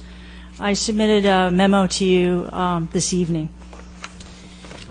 My concerns with the development are these 4 ideas. You're not being presented with any options by this developer or by your city staff. You're being presented one design alternative and preventing any kind of discussion over reasonable alternatives and comparisons of impacts. You're becoming threatened with losing a potential low-income housing project regardless of how bad it is. These short-term choices over window dressing rather than real choices over serious zoning allowances will affect not only the Ocean Street corridor but all future projects along main corridors. You're being presented with all pros and no cons. The investment of city planning staff into circumventing regulations to satisfy this design makes city planning staff appear as developer advocates. Staff has worked with developer for 2 years to find all the ways that they can mitigate all the zoning regulations in height, density, and setbacks. And you're being diverted. The developer is avoiding discussion of the zoning irregularities, meaningful design solutions, or alternatives. The process is allowing the developer to become pitted against a group of concerned citizens. Most of the arguments are focused on attacking the neighborhood community. Architect time is spent on exhaustive, questionable view scenarios and facade options. The developer is diverting architect time, which could be spent in design alternatives that don't require extensive mitigation of zoning law. And there's vague financial viability of the project or any alternatives. City planning staff and the developer both seem to agree that anything less than maximum density with mitigated zoning does not pencil out. Well, where are the accompanying financials to prove this? Why is the City Council being faced with a decision in which it cannot determine the financial viability of the project or even the cost to the city? I'm showing you a matrix idea of different alternatives, and this one, the high-density 4-story, almost triples the traffic coming from that property. Medium density of 3 stories would more than double it. You're not being presented with these options. You're not presented with low-density 2-story. And this is the problem with this process, is you're being presented with take it or leave it, low-income housing, good or bad, and that's the problem. Please don't approve this project. Thank you.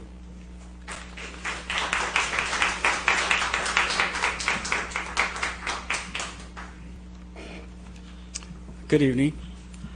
My name is J.D. Sotelo. I live at 515 Barson since about 1980. I want to thank you all for your work, for your diligence, for all parties involved, all the neighbors. I'm here to lobby you for the approval of 350 Ocean. You know, I clearly hear the argument of dimension, of numbers, footage, and I can't dispute those numbers. But what I started hearing with my heart is the future and this 2030 plan, and I thought of my past. And when I went down 41st Avenue when there were orchards and it was 2-lane. 41st is a lot different. Pacific Avenue is a lot different. Mission Street is a lot different. Well, our future is a lot different. And I don't know if we're going to be there. I mean, I don't want to be a pessimist, but I don't see myself being here in 30 years. But if all goes to plan, if all is successful, there will be a need. I don't know if you will all be around, but I know this council won't be around. Another form of this council will be, I hope. There will be more people. There will be more need. There will be more growth. You can look back and see facts. You can look around and see what exists now. But do you hear the future? Does that future hold maintaining hovels? This is an opportunity. This is your chance, along with the developer, to be futurists. Do you hear those voices? Thank you for your work. Thank you.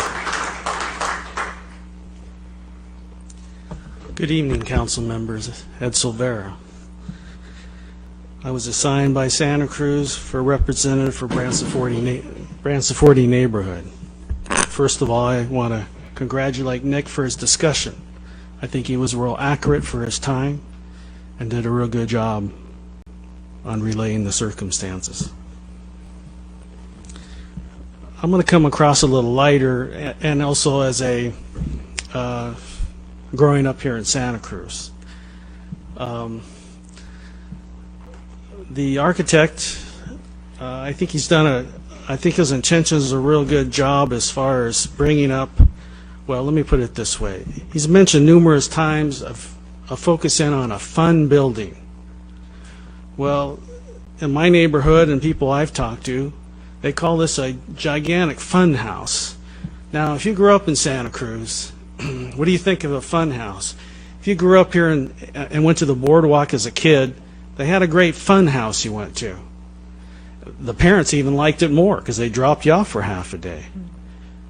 If you grew up here, you remember that, and people even from out of town remember that. This thing sort of reminds you of a giant fun house.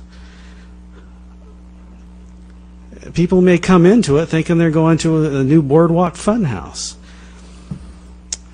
I think the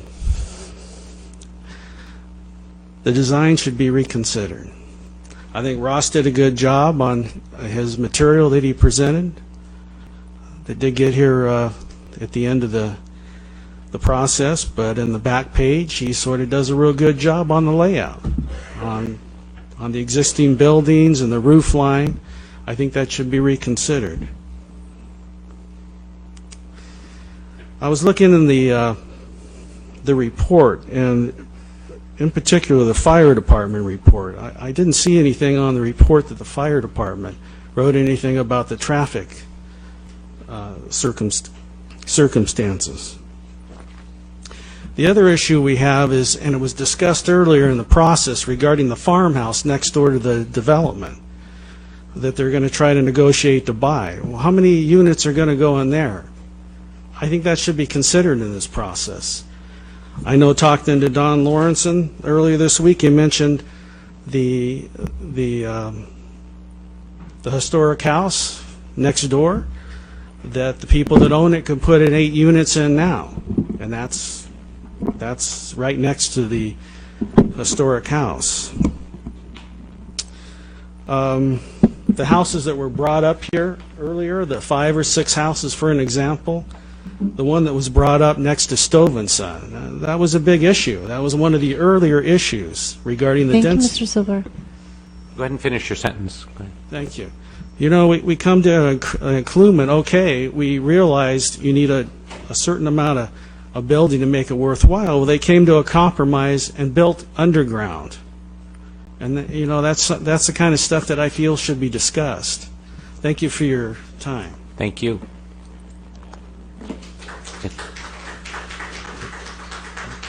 Unless I'm mistaken, this will probably be our last speaker. Is there anyone else you should come up if you're getting ready to speak? Go ahead. Yes, good evening, Mr. Mayor, and good evening, the city council member. My name is Reza. I live just across the street from 350 Ocean Street, and I'm a business major student. I don't say that this is definitely like a great development and good neighborhood for Santa Cruz, and especially for Evelyn. Darlene is my girl, and if this building up and her property will, I'm looking at the cost benefit of because nobody like touched the benefit of bringing us profits, and her property rise will going up, and I should support that because she's my lady. I love her. However, and the bottom line, the building that we're going to like already like wrong plan, because if we look at it just only like short term, not long term, they're going to like build up a 4-story and will cost like living harmony.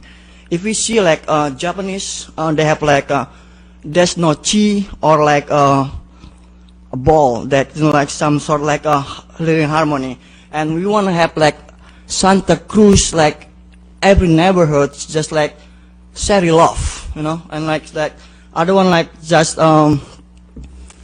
like 1-2 years, okay, it's great, nice building, 4 stories. How about the long runs? We know, everybody know. I live in this cross the street. There's like so many, like I call it a ghetto town, and great developments, but just like zoning zone. Please just don't take the harmony away from neighborhoods. Consider the minor people like me. I love to get ones if they're building, but I don't know if I can afford ones. And I just want to say that please consider the harmony and peaceful for Santa Cruz and the good for community in the long runs. Thank you. Thank you. Is there another speaker? Are you? Oh, okay. Yes, thank you for hearing us again.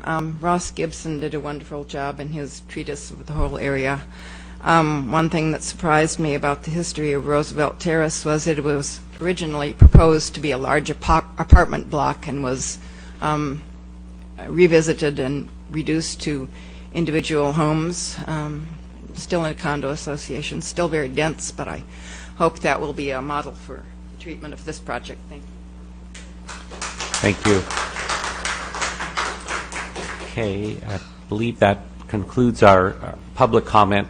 I'm going to allow us a 5-minute break here, and then we'll bring the matter back to the council for further questions and action.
I know. I just wouldn't. Okay, so we're going to reconvene and return to the item, 350 Ocean Street item. And I guess it would probably be good for us to at least initially focus a little more on questions that the council members have before we get to our comments. I know, Lynn, do you want to? I know you have several. Definitely have. Yeah, I mean, I know it's 9:30, but I have a lot of questions, so I really wanted to hear all the comments and such. And I also I just want to clarify this now, because the early questions I asked, I felt like the architect was at the podium, you had the color boards and things, and that was a time for me to ask questions. I know there's been testimony about that, all of that doesn't matter, but at the end of the day, I think those things do matter a lot, and you want to get those as accurate and as correct as you can. So that's why at that point I asked those questions. Some of I've tried to write a lot down, and we also have a letter I want to ask a little summary of that came from the concerns that the lawyer had from the law offices of Parkin and Whitworth. But one of the things right away, I couldn't find it in my notes, is Nick mentioned a concern that he had about the square footage of this project versus square footage of other projects. So he was referring to the range of 53,000 square feet for this project. But I didn't see, just on the iPad here, I was just looking for information. I couldn't see square footage of the actual project, so I didn't know how to separate out what might be open space, what might be square footage of living space, or what that was in reference to, because it was being used as a comparison against other projects. So I kind of wanted to get a sense of, and I did see somewhere in there, there's like 22,000 square feet, I think, of open space. So do I just subtract, and that's the difference? But then maybe the parking lot's included. I wasn't sure where his figure was coming from in terms of totality. The total square footage of the residential units is 62,852 square feet. 62,000? Right. The commercial space is 5,269 square feet. And then the garage is 46,058 square feet. And the open space is 22,103 square feet. So are you looking at a sheet that we don't have, or did I just not look at it? This is the project plans that were provided for the February 14th hearing. Oh, and I don't have that set with me, so we needed to have both. That set's probably sitting in my desk. Here it is, right here. Okay. And it did also get mentioned by someone that spoke, and because Nick was the first person to speak about some of the concerns of, just felt like it was morally wrong to have the developer create the project, work with staff, and the third party, meaning the community, the neighbors, weren't at the table for that. But I have to say, in my years of being on the council, as much as it's like all of us, wouldn't we love to be sitting down there kind of crafting something? That's not how the process works. My understanding, from my perspective, is I know Roosevelt Terrace would like to have had an earlier way of being informed, and I know there were some missteps that came along the way in terms of reach out to the neighbors. But I don't get the impression that any neighbors were available or at the table to kind of craft or help create this project, or for that matter, most of the projects that I've seen come while I've been on the council or even before, as someone that kind of came from a neighborhood perspective, in my own neighborhood or in other neighborhoods, I didn't see that kind of as the way a project comes forward. The city staff usually doesn't really even see much of a project until there's some concept there's some concept that comes forward from whoever owns the property, and I just thought maybe you could say something about that process, because I want to be clear about that in terms of how that process comes forward versus having this group, including neighbors, be part of the designing or the project plan. Yeah, a typical application would follow a path such that it comes in and it gets routed to various other city departments in addition to the planning department. So we hear from the fire department and their areas of the code that they're interested in, fire truck access, that type of thing, water, public works, and then planning does a review for consistency with zoning. And oftentimes in that early process there is a back and forth that happens. This particular aspect may not meet the code. Maybe we're having difficulty making certain findings that we believe the council is going to need to make. So there's this back and forth that typically happens. With the larger projects, we include our architectural consultant in that review as well. Once we feel like we have a project that's in a state that's ready for the public hearing process, we then begin the environmental review. So that's the process of looking at various consultant reports, making sure that all the impacts can be mitigated, and if they can, then we do what's called a mitigated negative declaration. There is a public notice process that's part of that, so that's when the first public notices start getting out to the neighbors and they start becoming aware of the project. There's review periods that are associated with various environmental processes. Once those have been complete, we start the public hearing process, and that's when the formal public notices go out. But you're right, typically applicants or neighbors aren't in on designing a project early on. We typically on the larger projects do encourage applicants to reach out to the neighbors, but there's nothing mandatory in our codes that require that. Yeah, because I want to even speak to that from a personal experience well before I was ever on council, but I can think of projects that I know of that, I sit here and kind of watch it from a public hearing perspective, and I because it was mentioned at least once, maybe insinuated more than once, that our planning staff is working for the developers. That's not the case at all, but you do have a process that you have to go through in terms of staff working with someone that's bringing a project forward.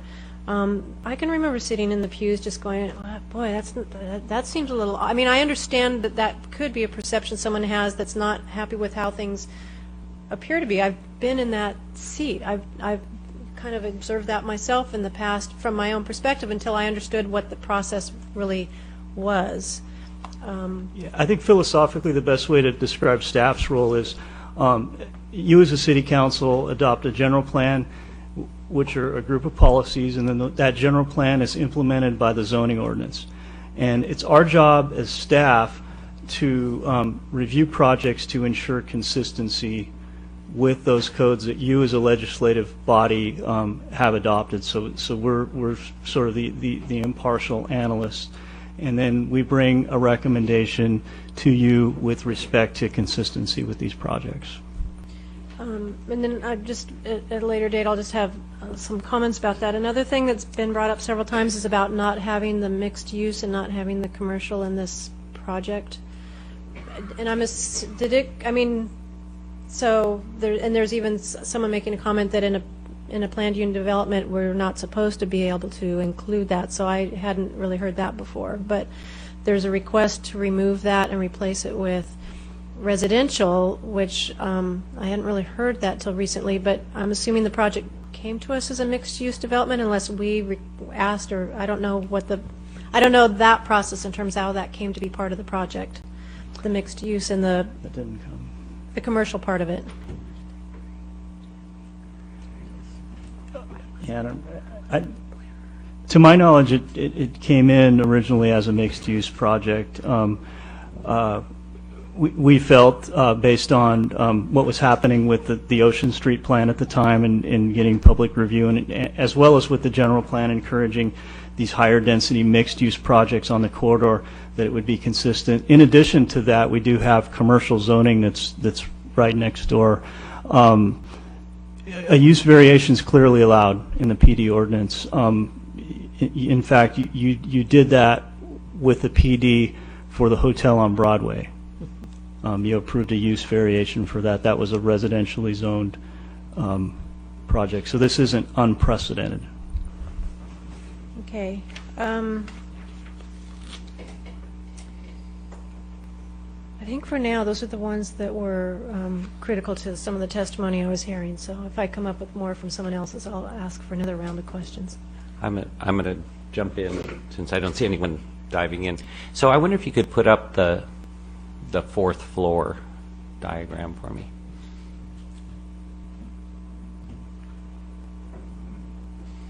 So I want to explore an idea here that is, I don't want to pretend that this is a huge modification, but I think it goes to some of the issues that I've heard raised. I wish I had a pointer, but that block, there's essentially a unit and some utility rooms associated, there's some structure there. And it seems to me that for the loss of that little piece of building, we'd actually we could accomplish some things that I think would be worth accomplishing.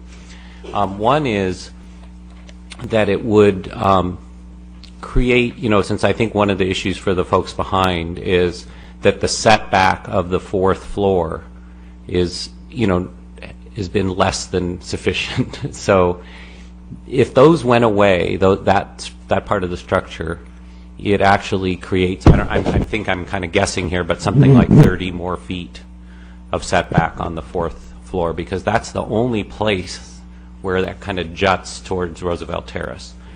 So I want to look at that. The other reason that seems useful, not only does it create some additional setback, but it also, one of the things I've also heard from Roosevelt Terrace is kind of what they look down into. It's like, well, it's like a wall, the people who live there kind of see this sense of courtyard, but all they're seeing is the perimeter. And frankly, it's not going to make I don't think it's going to make a huge difference, but in fact, there'll be trees in that center courtyard. The tops of those trees would then become what is seen viewing from above in that direction rather than that little piece of building. So I want to suggest, if the council is amenable and want to hear from the representative of the developer, if there's any problem with that. I think in a 58 unit project, it's even recognizing what Mr. Wagner said, that every unit is valuable, that I think this particular one unit presents more problems than any other single unit in the project and might be worth losing. So I don't know if staff has comments on that. I'd be happy to hear from both staff and the developer. Don, could I just clarify? Yes. So you're suggesting that all that up there disappear? Yeah. Let me. We need a pointer. That would help. Yeah. Yes. Right. Well, you were on the right one. I was going to show a perspective. Yeah, so basically everything where that sort of orangish line is, which represents the perimeter of the courtyard, everything on the fourth floor north of, it's not literally north, but from our perspective north, is right. That would go away. Got it. So this is Caleb speaking again. I understand what you're after there, and I think the one, and this is actually a good view of that. You can see the impact of it. Yeah.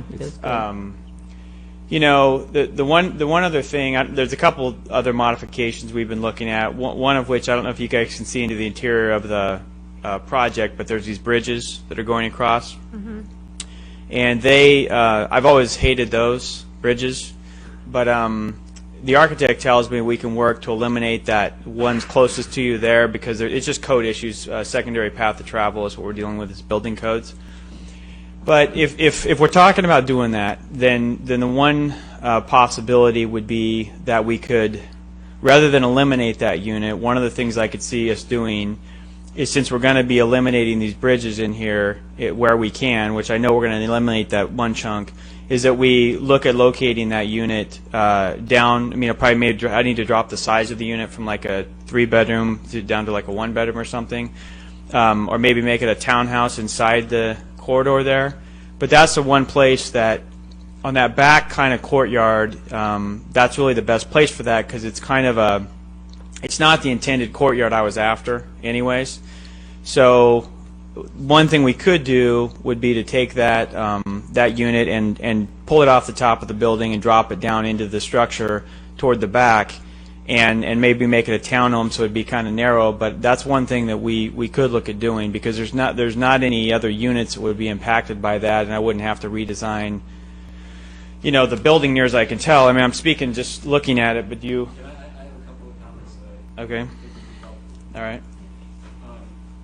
If I may address the council, can you go back to the floor plan slide? You know, this was suggested early on, and in some of our Owen's conversations and my conversations with Bill Parkin, as he was representing the neighbor, this was suggested as one idea. But I pointed out, while we can make significant impacts by removing that mass of the unit, we would need to keep the elevator at that point. It's critical because of the way the circulation works in the garage. So what I proposed to do was take these little community rooms, make them smaller, and fold them over against this mass here, which would remain. But it would open up this entire portion so that there would be views into the courtyard, which opens up the view, essentially opens up the views from Roosevelt Terrace.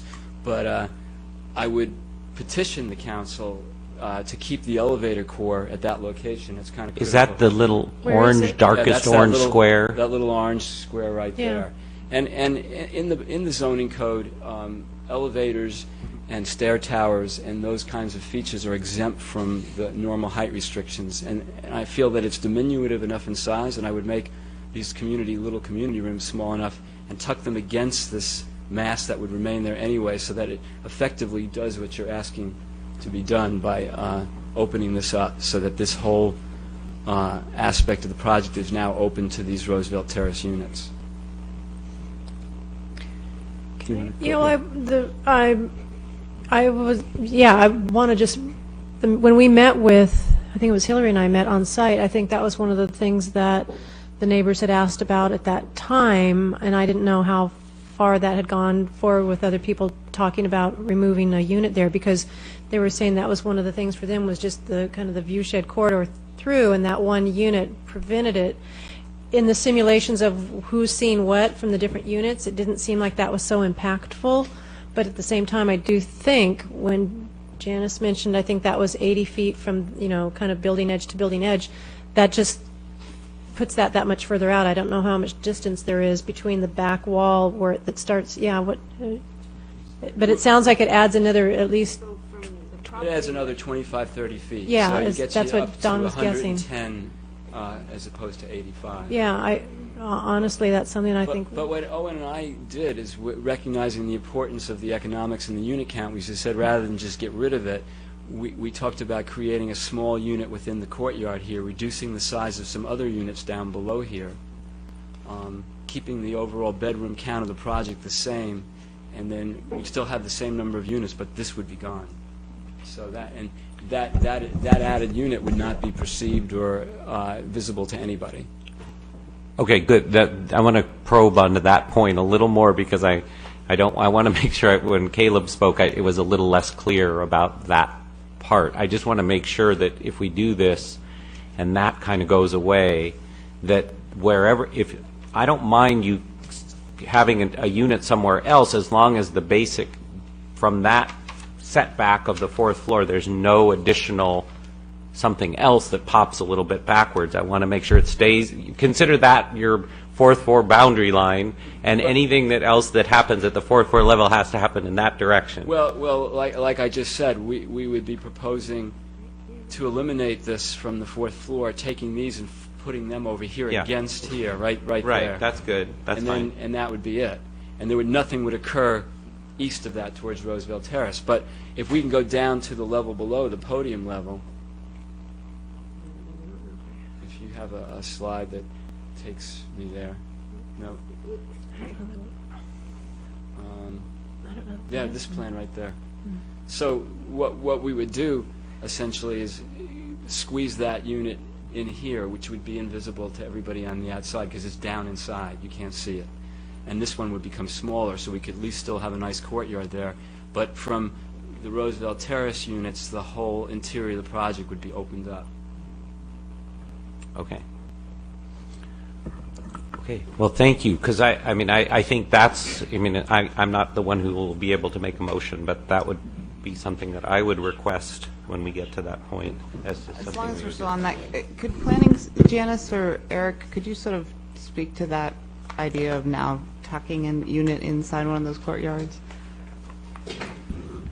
I think it's certainly feasible. The only thing that we would be concerned with is the PD requirement that the open space still needs to exceed the base zoning open space. Yeah, it looks like they're 2,000 plus square feet over, so we do have some room to play and still exceed the base open space requirement, so it appears feasible. Okay, and the ballpark size of that unit, is it's a 3-bedroom unit? Well, they're talking about a one-bedroom to One-bedroom. replace the... I might clarify it. It would be helpful. What I was thinking of it when this idea was being floated was that this 3-bedroom unit, which is stacked, so like you're on the podium level and you're one level above, and you're invisible from Roosevelt Terrace, this would become a smaller unit. So the courtyard would grow to the south. Like it would get chopped off here. Oh. And then the 1-bedroom unit would become like a little 3-bedroom unit here, stacked, but its footprint would only be like 700 feet. We exceed the open space because on your statistics in the project description, the open space is 21,717 square feet. So we have a bonus amount of available open space requirement that when we lose that portion of the courtyard, we wouldn't compromise that. We'd still maintain it. And in fact, what would happen is this courtyard would be a little bit more south, so it would open more to this one. I know it was Caleb's goal to always try to make this as open of a space as he can, and that's why he was pushing to eliminate this bridge. I've always maintained that that little connector is necessary for fire code. So right now, we're certainly proposing to get rid of that connector bridge and maybe just have a small one right there. Thank you. That's helpful. Okay, so any other questions before we... Oh. I didn't get a chance earlier. I meant to ask because it's come up with neighbors as well, and I want to be really clear on, and I don't know if this could be Jan or it could be Janice, but we'll try.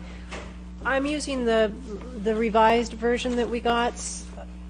So in this set, it would be A4.2, and it's that slice through kind of the terrace, so you see how this project sits with Roosevelt Terrace behind. And it's been it was brought up as kind of I don't think it was a new concern, but it was articulated as a new concern from Asa Murphy's letter just yesterday that we got about the balconies and where you're being viewed upon by this project. And when I look at the way this terrace is, I want to see how accurate this is, because it looks like that really won't be happening. So that's exactly where we're talking about, where those balconies are on your project and how it abuts with Roosevelt Terrace. Right. I think there's two things your project did. You tried to kind of be in between, and I understand that, so maybe discuss that a little. You tried to get them in between their buildings so you weren't kind of window to window or eye to eye, but I don't even see how that is possible based on this, just the way it's terraced into the hill. If I might explain, I hopefully can clarify that. If we can go to that same A4.2, I think that'll show it. This section? You want to just... It's in the A4.2 is in the beginning of the photo simulation series, at the beginning of that.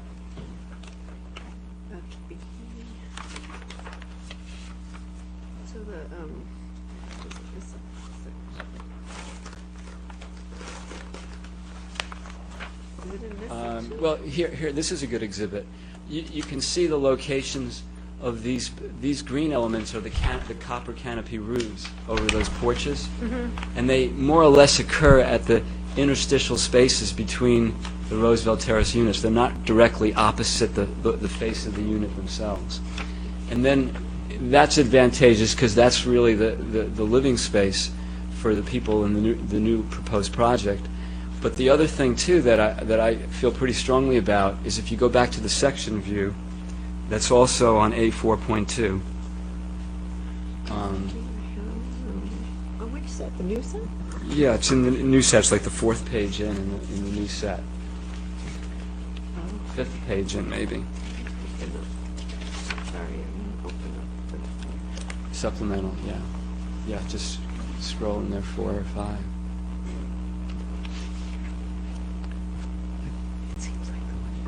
Yeah, there it is, right there. But what I've noticed in the photo simulations and in the photographs in our site work here is there's really a lot of it's okay.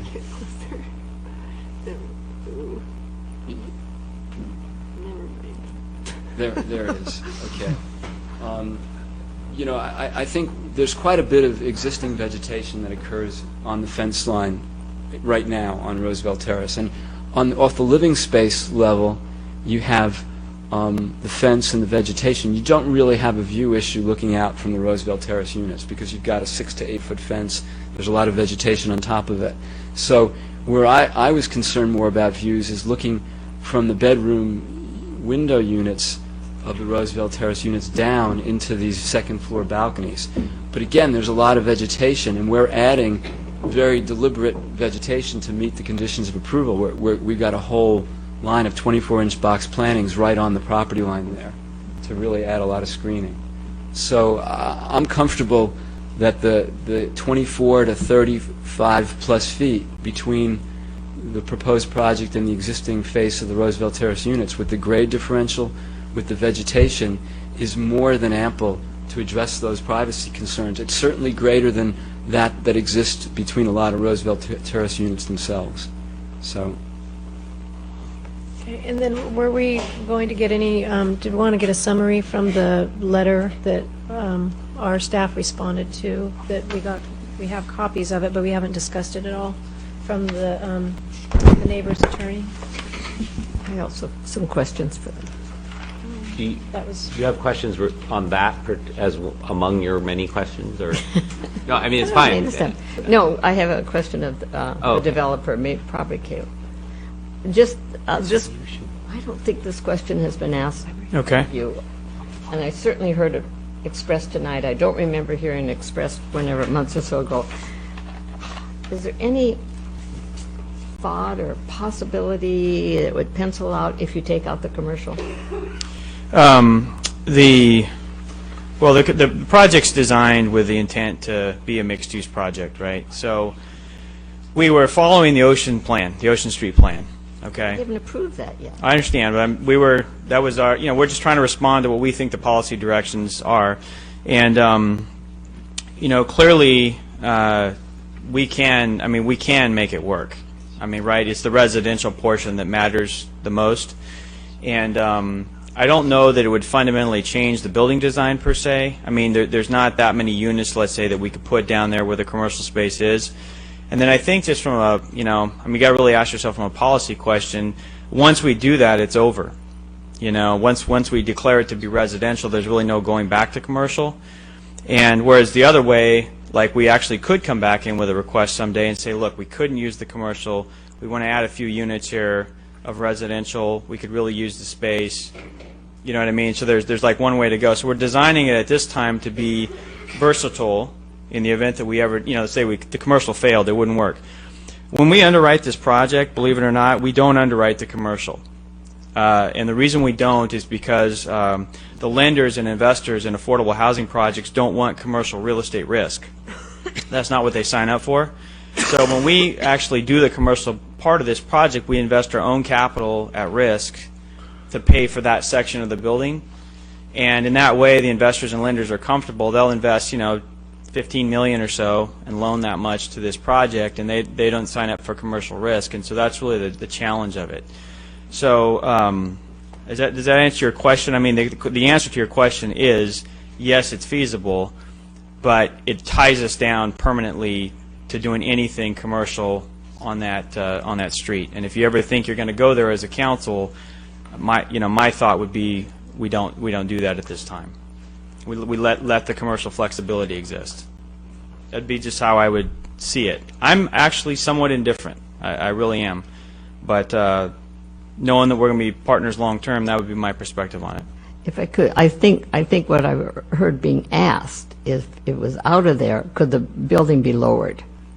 Yeah, and I don't know that you'd get the effect of it, because the amount of units, let's say, you could put down there wouldn't be enough to take off the entire top floor of the building. You know, even after we make that one change and move that unit down there, there's not enough physical space to keep the unit count the same by housing residential entirely in that section.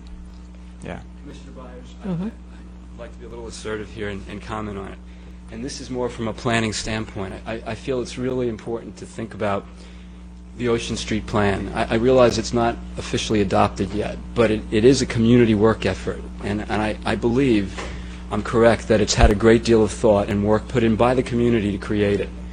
And it's a progressive document. It looks at the future of Santa Cruz. And when an architect or a planner thinks about a streetscape, you have to idealize like what you think the future of that corridor is going to be. And I would be disappointed, and I think this council would be too, if we were to walk by a parking garage on that level, and that was merely the interface between the public sidewalk and the building was a parking garage. And if I was living there, I wouldn't want to live down on the sidewalk either. So in deference to the future of what that street experience is going to be, and I think the fact is that we can't avoid it. Communities gentrify and improve, things change, and the experience for the pedestrian is really what we're thinking about in the future. That's what engenders the concept of the arch and the plaza, the pedestrian plazas of the building, to be welcoming. And I think, yeah, they might be difficult for finding the right use, but as I mentioned to another council member, there's a possibility for a small gallery space, a small sundry shop, an ice cream place. You don't know yet, but I think in deference to the future and that streetscape and what the plan's about, I would hate to see this council asked to get rid of those small quantity of commercial spaces. One other question for staff. Sure. Where are we on the bicycle lane on Ocean Street with this project? Because that is also something we want to work towards in the future. Oh, thanks, Chris. Mayor, Councilmember Chris Schneider, Public Works Department. The project's required to widen to the plan line, which ultimately will provide for wider sidewalks and bike lanes on Ocean Street. At least on that, they will be on that part, and they will widen along their frontage. Assuming the project is approved, then when they get into their design development drawings, or where they get additional detail on the grades of the street, et cetera, utility locations and things like that, they'll have to determine if it's really physically possible to widen it right now, or it'll have to happen later.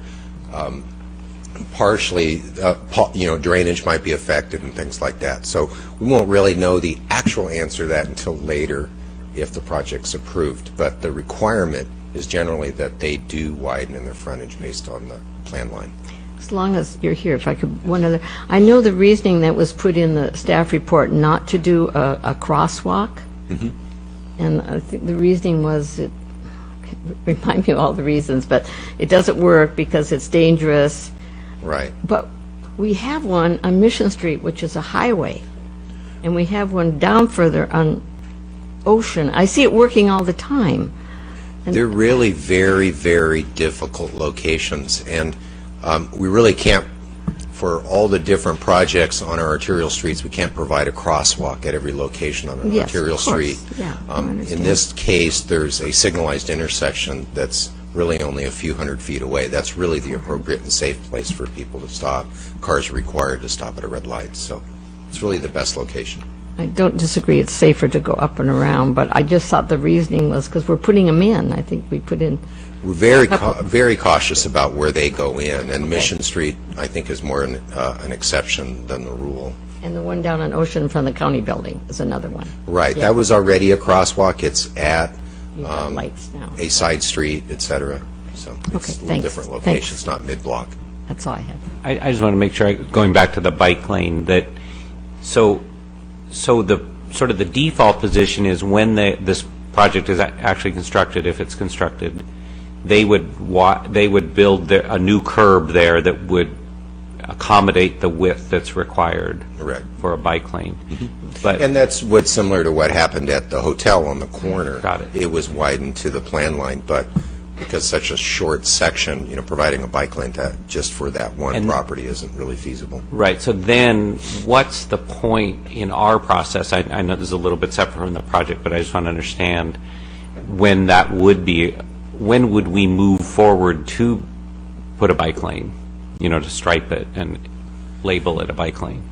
Hopefully, with this project. So that would be enough. If we do that, then you have enough length that we can go ahead and do it. A short section. I mean, it's not very long. We like to encourage a longer width, or longer sections. Okay, et cetera. So there's a good chance that if this gets built, that then we would add a segment of bike lane there.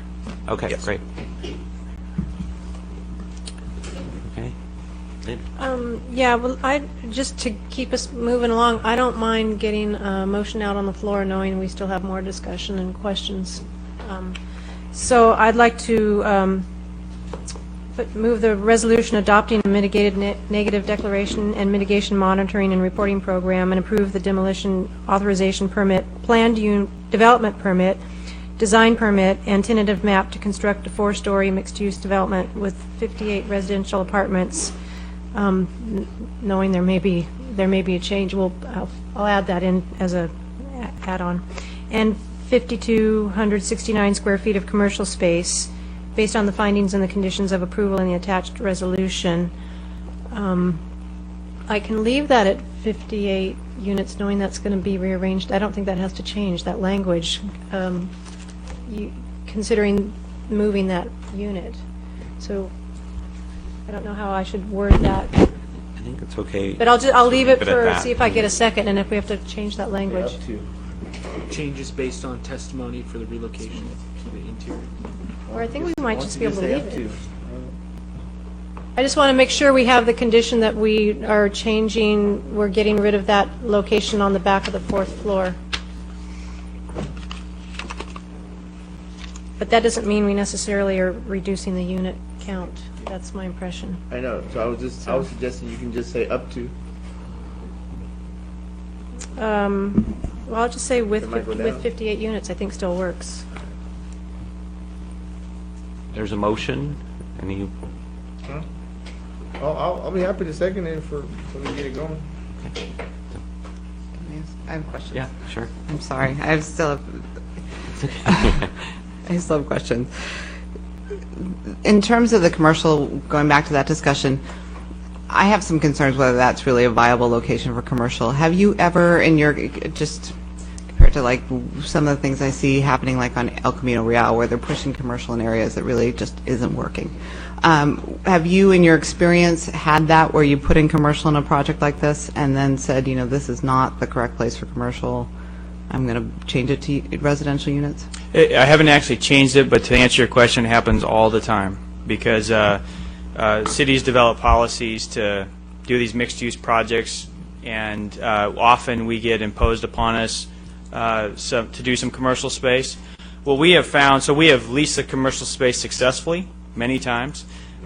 Sometimes it's actually ended up as a supportive services space for like a resident services program, after-school program, stuff like that, if it literally just doesn't have a market. The two commercial, I wouldn't call myself a big competent commercial guy, so first of all, but I've talked to two very good developers that know commercial space. They love the traffic counts on Ocean Street. They think it is a viable commercial space from their point of view, and I would bring in them to give me the coaching about what potential tenants would be best there. And so of all the commercial space that I have, this would be one of my top third favorites, I guess. But having said that, am I prepared for that to not work out? You bet, because I need to be to ensure the viability of the residential portion of the project.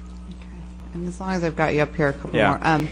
Talk to me about the management, because I think that's absolutely critical in affordable housing Yeah. projects where you've got high density. And I don't know if you've got a group on site already that you're using, or you have intentions of hiring somebody, but I think that's key to these projects working. Yeah, no, you're right about that.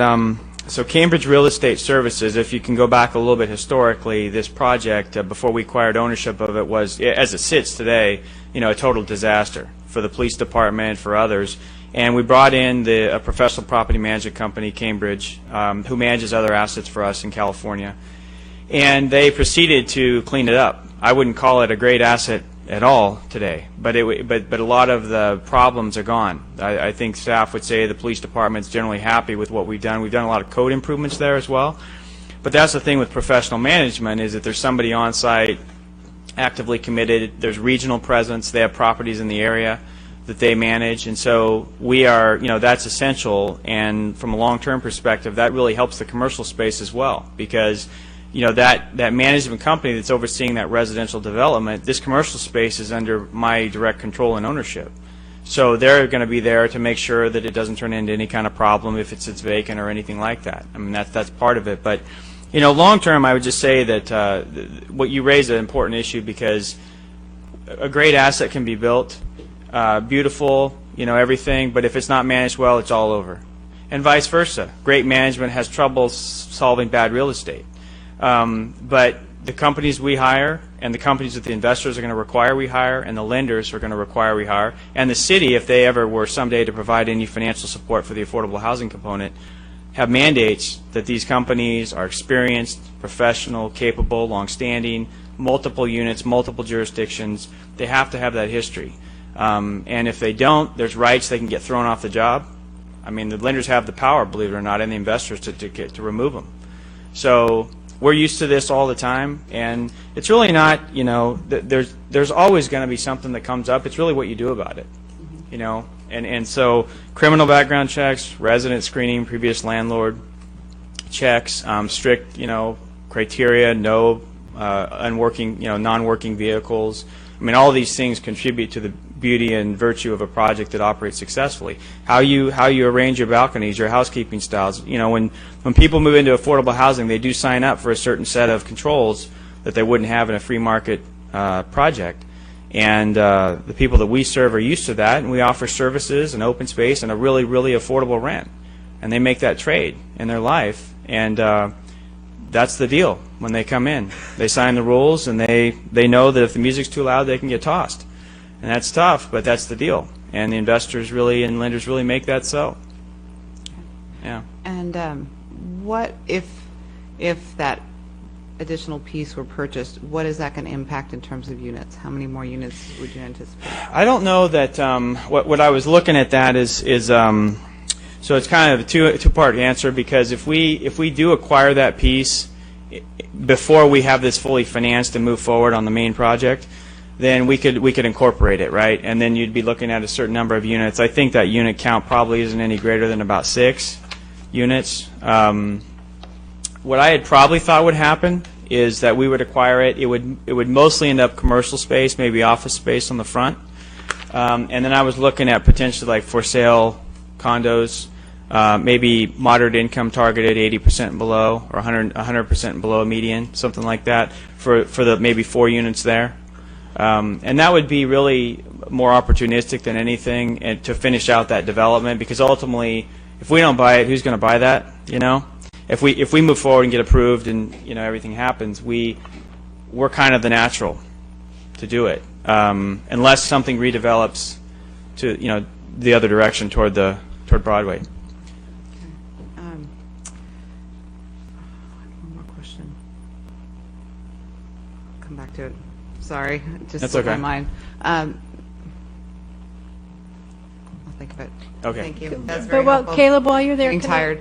segueing on something that Hillary asked about, I actually asked for, and someone forwarded to me, a copy of the lease language, because that's been really something I've been focused on, and through planning and housing, Norm Daly helped work with me on things we could be asking voluntarily, because you can't, it's really up to the management and the property owners. And I was very, very pleased to see the details and the legalities of your lease language. Yeah. And I know people are very concerned when they're hearing that this is a mixed income and affordable housing, and they get ideas of this being a real, and I've seen commentary, I've seen blogs about the concern about what this project might be like. And I just want to say, from my perspective, what I understand and looking at the lease language is I don't even think that that's possible. The lease language is very, very strong about criminal activity, gang activity, other kinds of anything that would, as you even say, even the noise issues.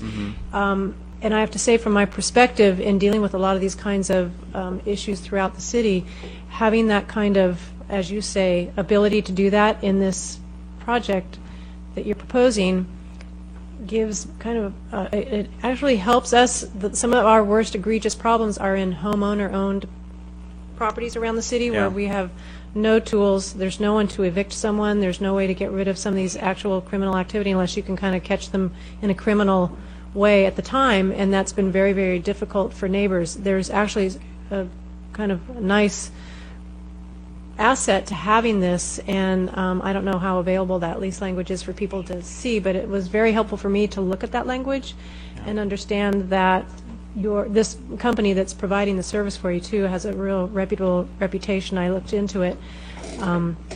So that's actually also helping me understand, from my perspective, I think this is going to be good for that area. It's been many, many years that the problems you described before you took ownership of that property, it was egregious for that neighborhood.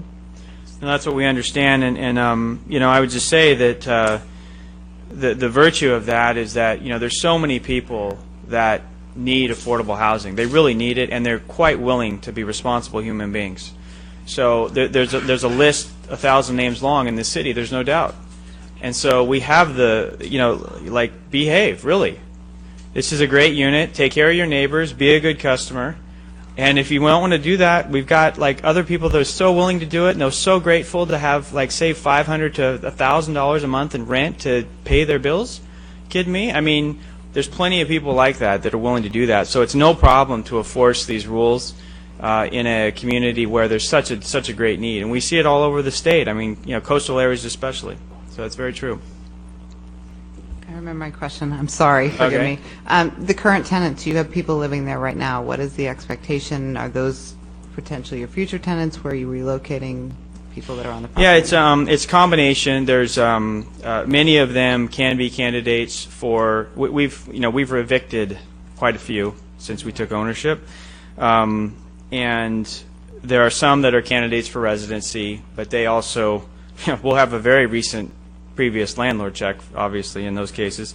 But we're going to be subject to relocation laws, especially depending on the funding sources. So we've got to follow certain procedures, and if their household's too big, for example, we can't.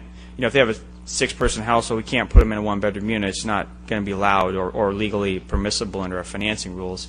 So there will be relocation offered for those that are still there. Anybody moving in now has been served the proper relocation notices. We just did a whole big code enforcement program with the city and put a bunch of money in, probably $20,000 in just improvements to make the units. I mean, there are electrical issues, all kinds of stuff. Fix the sewer line, sidewalk. Just made it temporarily better, right, for the current situation. And so those residents, many of them will have the opportunity to move in if they pass the other aspects, which to date they haven't been subject to criminal background checks because they were already existing residents, and we weren't going to violate their lease unless something actually happened. So that would, if that came up, they would be potentially not eligible then. Yeah. Thank you. Yep. Okay. So, Catherine, you want to? I'll jump in. Yeah. Or I mean, I'm ready. I think we're done with questions, and I'm time done with the for questions. I'm us done to with the question. wrap it up. I'm done with the question. Eric sort of tipped me over when he reminded us that a precedent was made on a variation of use, and that was on Broadway, where it's 100% neighborhood, except for the 7-Eleven that faces Ocean Street. So I would say it is easily 100% residential and zone multi-density. And we put a hotel in there under these guidelines. As you well know, we proved it, except Catherine had to vote no, because it's changing what they call it the variation, but it is rezoning that one piece of land to allow a hotel in a 100% residential district. Now, so that's why I voted against that. It was a precedent for me that I was bothered by, and now we're using it as a precedent to do this. It is allowed, I understand that, it's called a variation use, but to me, that property is zoned multi-residential. If you just did that, I would not have any problem, because it wouldn't be changing the current zoning, even though it's called a variation. But we all know what that means. It's allowing commercial to go into this area on Ocean Street. Now, we can say, well, Ocean Street is Ocean Street. You know, there's commercial all around, and our plan calls for it, but it doesn't call for it now. And I just find changing the zoning with people expectation when they maybe the people across the street bought their house. I don't know. Maybe people own things there. They bought them recently thinking, oh, it's multi-residential. That's an expectation. And then all of a sudden we just comes in and we change the zoning. None of you would like that to happen in your neighborhood. And this use of the PUD allows it. We have wonderful PUD projects in this town. They're all over the town, and I've participated in many of them. Roosevelt Terrace is a good example, and there are lots of them where I think we use it right. We allow developers, you know, maybe to congregate the buildings so they can save some heritage tree, all sorts of reasons, or it's a bizarre lot, so we give them variations. But a variation that allows a different use of the land, to me, is over the top. And so because of that reason, wish to change the commercial, I'm going to have to vote no based on that. I hope you get it, what I'm saying. And I just know that probably more projects will be coming through and we'll use this PUD, and then we'll be changing the zoning in a residential neighborhood. So anyway, I'm voting no. I will be voting no.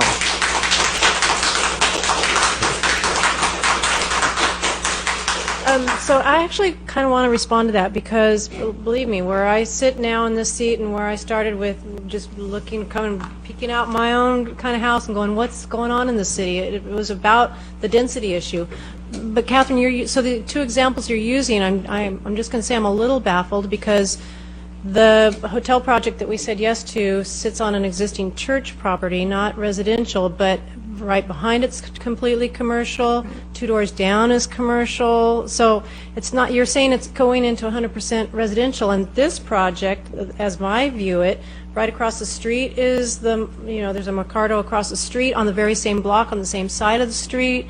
Unless I'm wrong with where I'm looking the location is, there's several other commercials. So I know, I understand what you're saying in spirit, but in reality, it's not going into 100% residential in any way, shape, or matter, because I agree with you in concept with that, and no one would want that, but we're not really saying that's what we're doing in the case that we said yes to with on Broadway, or in this case from my perspective. So I just want to kind of throw out that clarity from my view. I think we just have a little different view of that, but I think both come from the same idea of, like, how do you keep the integrity of a neighborhood with that integrity and still move forward into future plans. So, well, the integrity for me, it is currently zoned multi-residential. That's the integrity. I want to stick with that. I don't want to change that. So then, without going through a process that rezones it, or our general plan probably will, but we aren't there yet. So that's all it is. I'm just saying that one piece of property is multi-density, multi-residential. It should stay there. Without going through a process, without using this to rezone. So I understand that, because what simple as that. Yeah, because what's happening right now, even in asking the questions about the commercial frontage there, is this is an opportunity even for that neighborhood, and it's not a lot of commercial, it's small spaces. And I appreciate Hillary asking the questions about how viable will that really be for the project, because those are some slow changes that are coming about. We've seen it in other projects, and you do see some of those frontages staying empty until the right tenant comes along. And over time, that's starting to happen. And we don't see it as fast as we'd like to see in some cases, but you keep seeing it in some of the projects that were voted on and built before I came along on the council. And that's part of, I think, what's helping us even give some very small businesses a way to have a little business, do it on a neighborhood setting, which in this case is a real changing neighborhood. It is on a corridor that's a tourism corridor. As anyone that lives in that neighborhood knows, that's what's kind of been in play with traffic patterns forever. So it'll be, interesting to see what kind of viable business will happen in those spaces. They're not big spaces. But I just feel like the reason I didn't want to necessarily go that direction of trying to figure out if we can refit that puzzle piece is exactly what Caleb was saying, is we're not going to be able to, if we took away that commercial, it's not like you can replace it with enough of the housing that we would really reduce the whole level of the fourth floor. And the issue for mostly the Roosevelt Terrace neighbors is really what was their experience from the backside, although I know the front side for some people having a fourth story is a consideration. But we actually have quite a few fourth story developments around town. Of some, the inventory that was shown on the screen is a sampling, but I can think of quite a few. And we had an email from someone that didn't want us to do this four-story project they lived in Pacific Terrace right around the corner on Broadway, which is a four-story project. It's 3 stories over a parking structure, which is exactly what's being proposed on the front side of this building. So there's someone that lives there saying, don't do this 1 block away. And that project, I don't know what year that was built. I was not paying attention to it, but that's block to block. That's a very big project that's basically, their amenities for themselves are within the project. The same thing is true of 2030 North Pacific. That was an example used.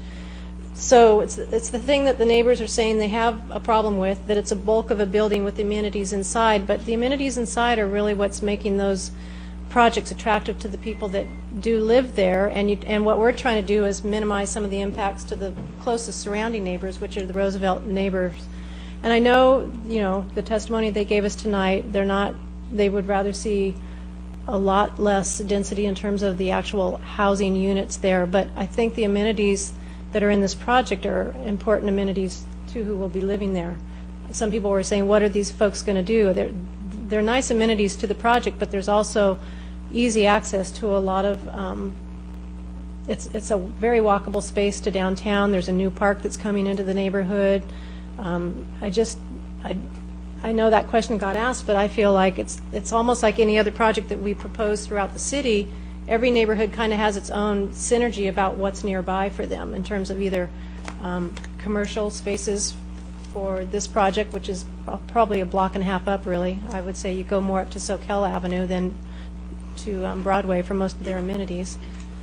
But you go the other way, they're not that far from the beach. There's a new park, as I say, we're building 2 blocks away that's going to be helpful for the families that are in here. But I think also the amenities on the project are they're more substantial than I think we've had a chance to discuss. And that's what I've noticed. There's one in my neighborhood that was done, I don't know if it was while Catherine was on the council, but way before my time. And that was the first big project and that's a 4-story with all their amenities on the inside. And so the building face that we experience as a city is all on the outside, and that's at Bay and Westcliff. And that has worked in that neighborhood extremely well without traffic issues. And it's a large project in terms of scope of size compared to the neighborhood that is behind it. But it's really turned out that it works. And almost every neighborhood in the city has had some project come along that feels like it's changed who the neighborhood is, but over time it's proven that it's worked. I think there's a few exceptions. I can think of some neighborhoods that haven't had that happen to them to this point, but I don't know that will be the future. There's one thing I want to share with folks, because I would have been more reluctant to say yes to this project at an earlier stage, both in my sitting here as a council member, but even previous, my view as a citizen in this community. But I also now sit on quite a few regional boards in my capacity as a council member, and one of those boards is the AMBAG board, where you really sit with other counties and you learn and you actually get told by the state the mandate for housing that has to be brought into your community. And we really didn't discuss that tonight, but we have state mandates and other mandates coming to us that for our community, as we look at AB 32, and AB 375, the mandates for communities like ours that have sources of jobs, we are going to be getting more and more housing numbers, I think, coming our way that we have to really start having that discussion about. I think this project, as much as it's the units that we're talking about now, which is 58 units, I know it could have had higher densities in this unit right now, but I also know that what's coming our way is even kind of a stronger mandate coming to cities like ours that do have a job base, that will be told we have higher housing numbers than we have had in the past. And I just think that at some point we have to start having those discussions. It's something that I'm learning in the capacity that I sit in at a regional level. So we didn't really bring that up tonight very much, but I think it's worth mentioning because this project, I don't know where it stands in the balance of how few units you could have had versus how many units you could have had, but you try to kind of strike a balance in the middle that is getting the needs of the affordable housing, but not maxing out what you could have done on this property, which would have been more impactful than the neighbors already feel. I know there's neighbors feeling like this is too impactful as it stands right now. And finally, I just want to address that there's a lot to be said about what the project actually looks like physically. I've touched on a few of them. I asked quite a few questions.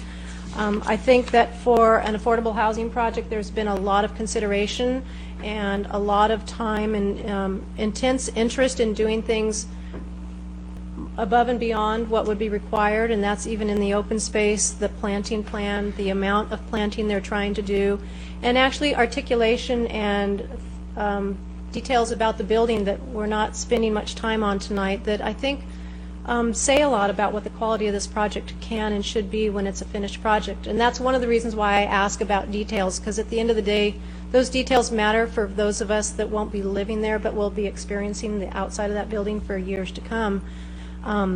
So that's why I give that some consideration where other people are saying, don't bother with the details, I want you to talk about the scale and the scope of the project. But they both matter at the end of the day.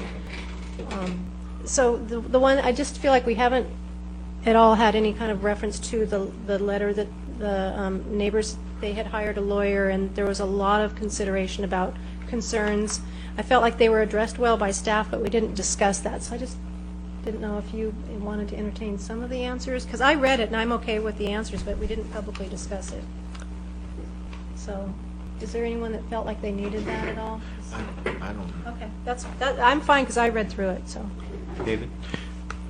Well, before we do that, if anyone else wants to go there, I just wanted to go back to what Catherine had mentioned in terms of this idea of the commercial space. And what I heard was 5,000 square feet of commercial space that the developer mentioned, with the flexibility for potential residential use to look at this. And I even heard examples of cultural, cultural activities or activities that could be actually a public benefit for the residents there doesn't already exist.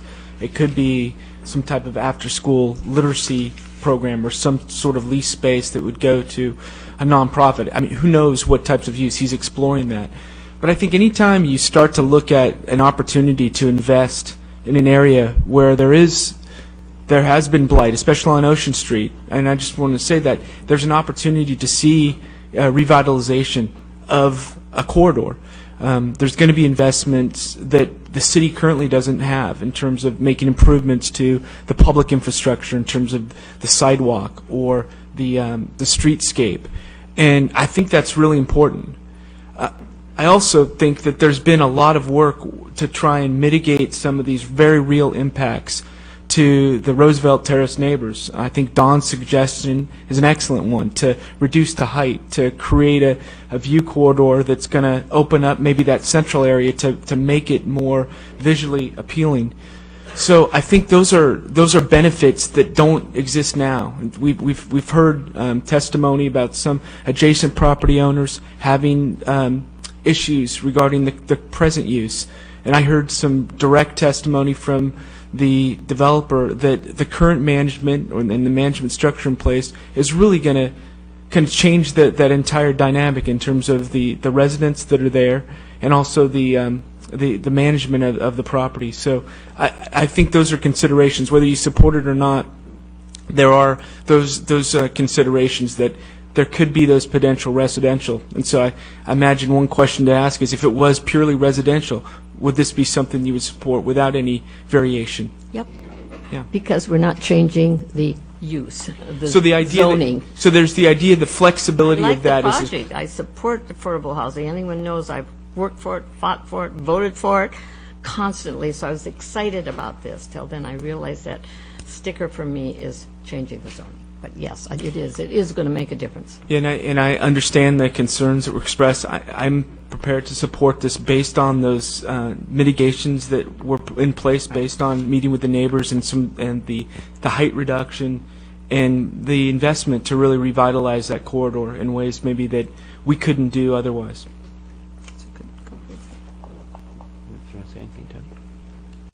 Yeah, I'm just reminded, this project for me symbolizes, some hope about what Santa Cruz could be. I feel that this project represents for me the promise of Santa Cruz and really living up to all of its values that we talk about, that, Santa Cruz holds near and dear, that we're a welcoming community, that we value diversity, that we, that we also care about everybody having an equal opportunity here in Santa Cruz. Some of those are all American values.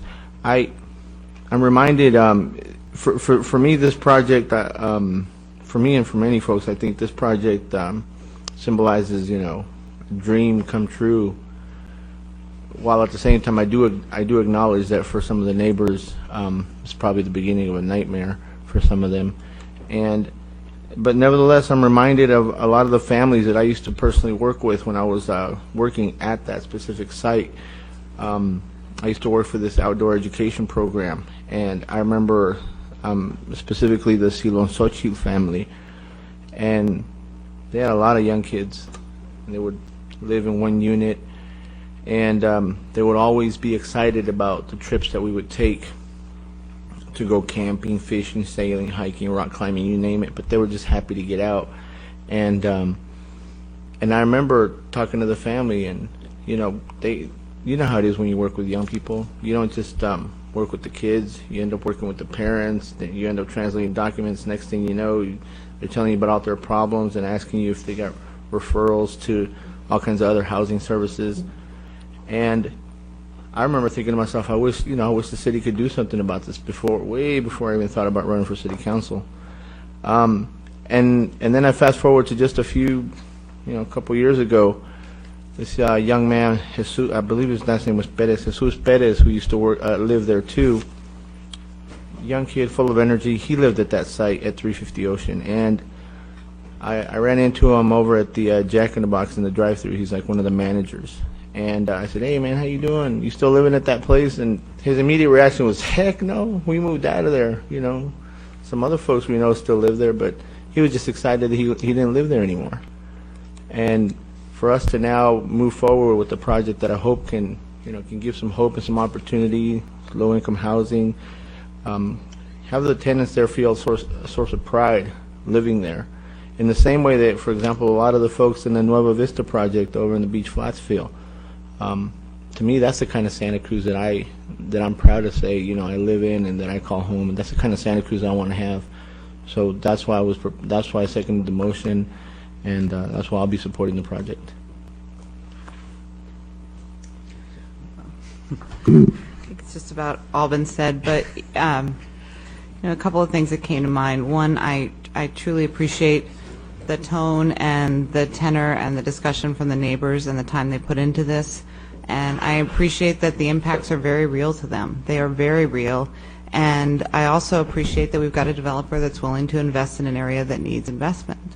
And to me, part of this discussion is we are really pushing this councils before. Our general plan is going to have this discussion of increasing density on these corridors, but we're really not looking at how very real and difficult that impact can be for the neighbors. And although we talk about it and we say this is where we want our city to go and this is important for green and sustainable future, those impacts need to be discussed at a neighborhood level where people really can say this is what it's going to feel like when we do this. And I think as a community we really need to go forward having that discussion very clearly with the neighbors all up and down Ocean Street. We're talking about on Soquel and Water and all these different neighborhoods where there really are neighborhoods. We think of them as transit corridors and commercial zones, but they're, for the people that live there, they're neighborhoods. And the impact in the Beach Flats, there was, it's been fantastic to have the project that's down there now. But when that came to the council, that was a huge discussion. That was a big impact and a big change. And so I absolutely think that this is real for both sides of this discussion.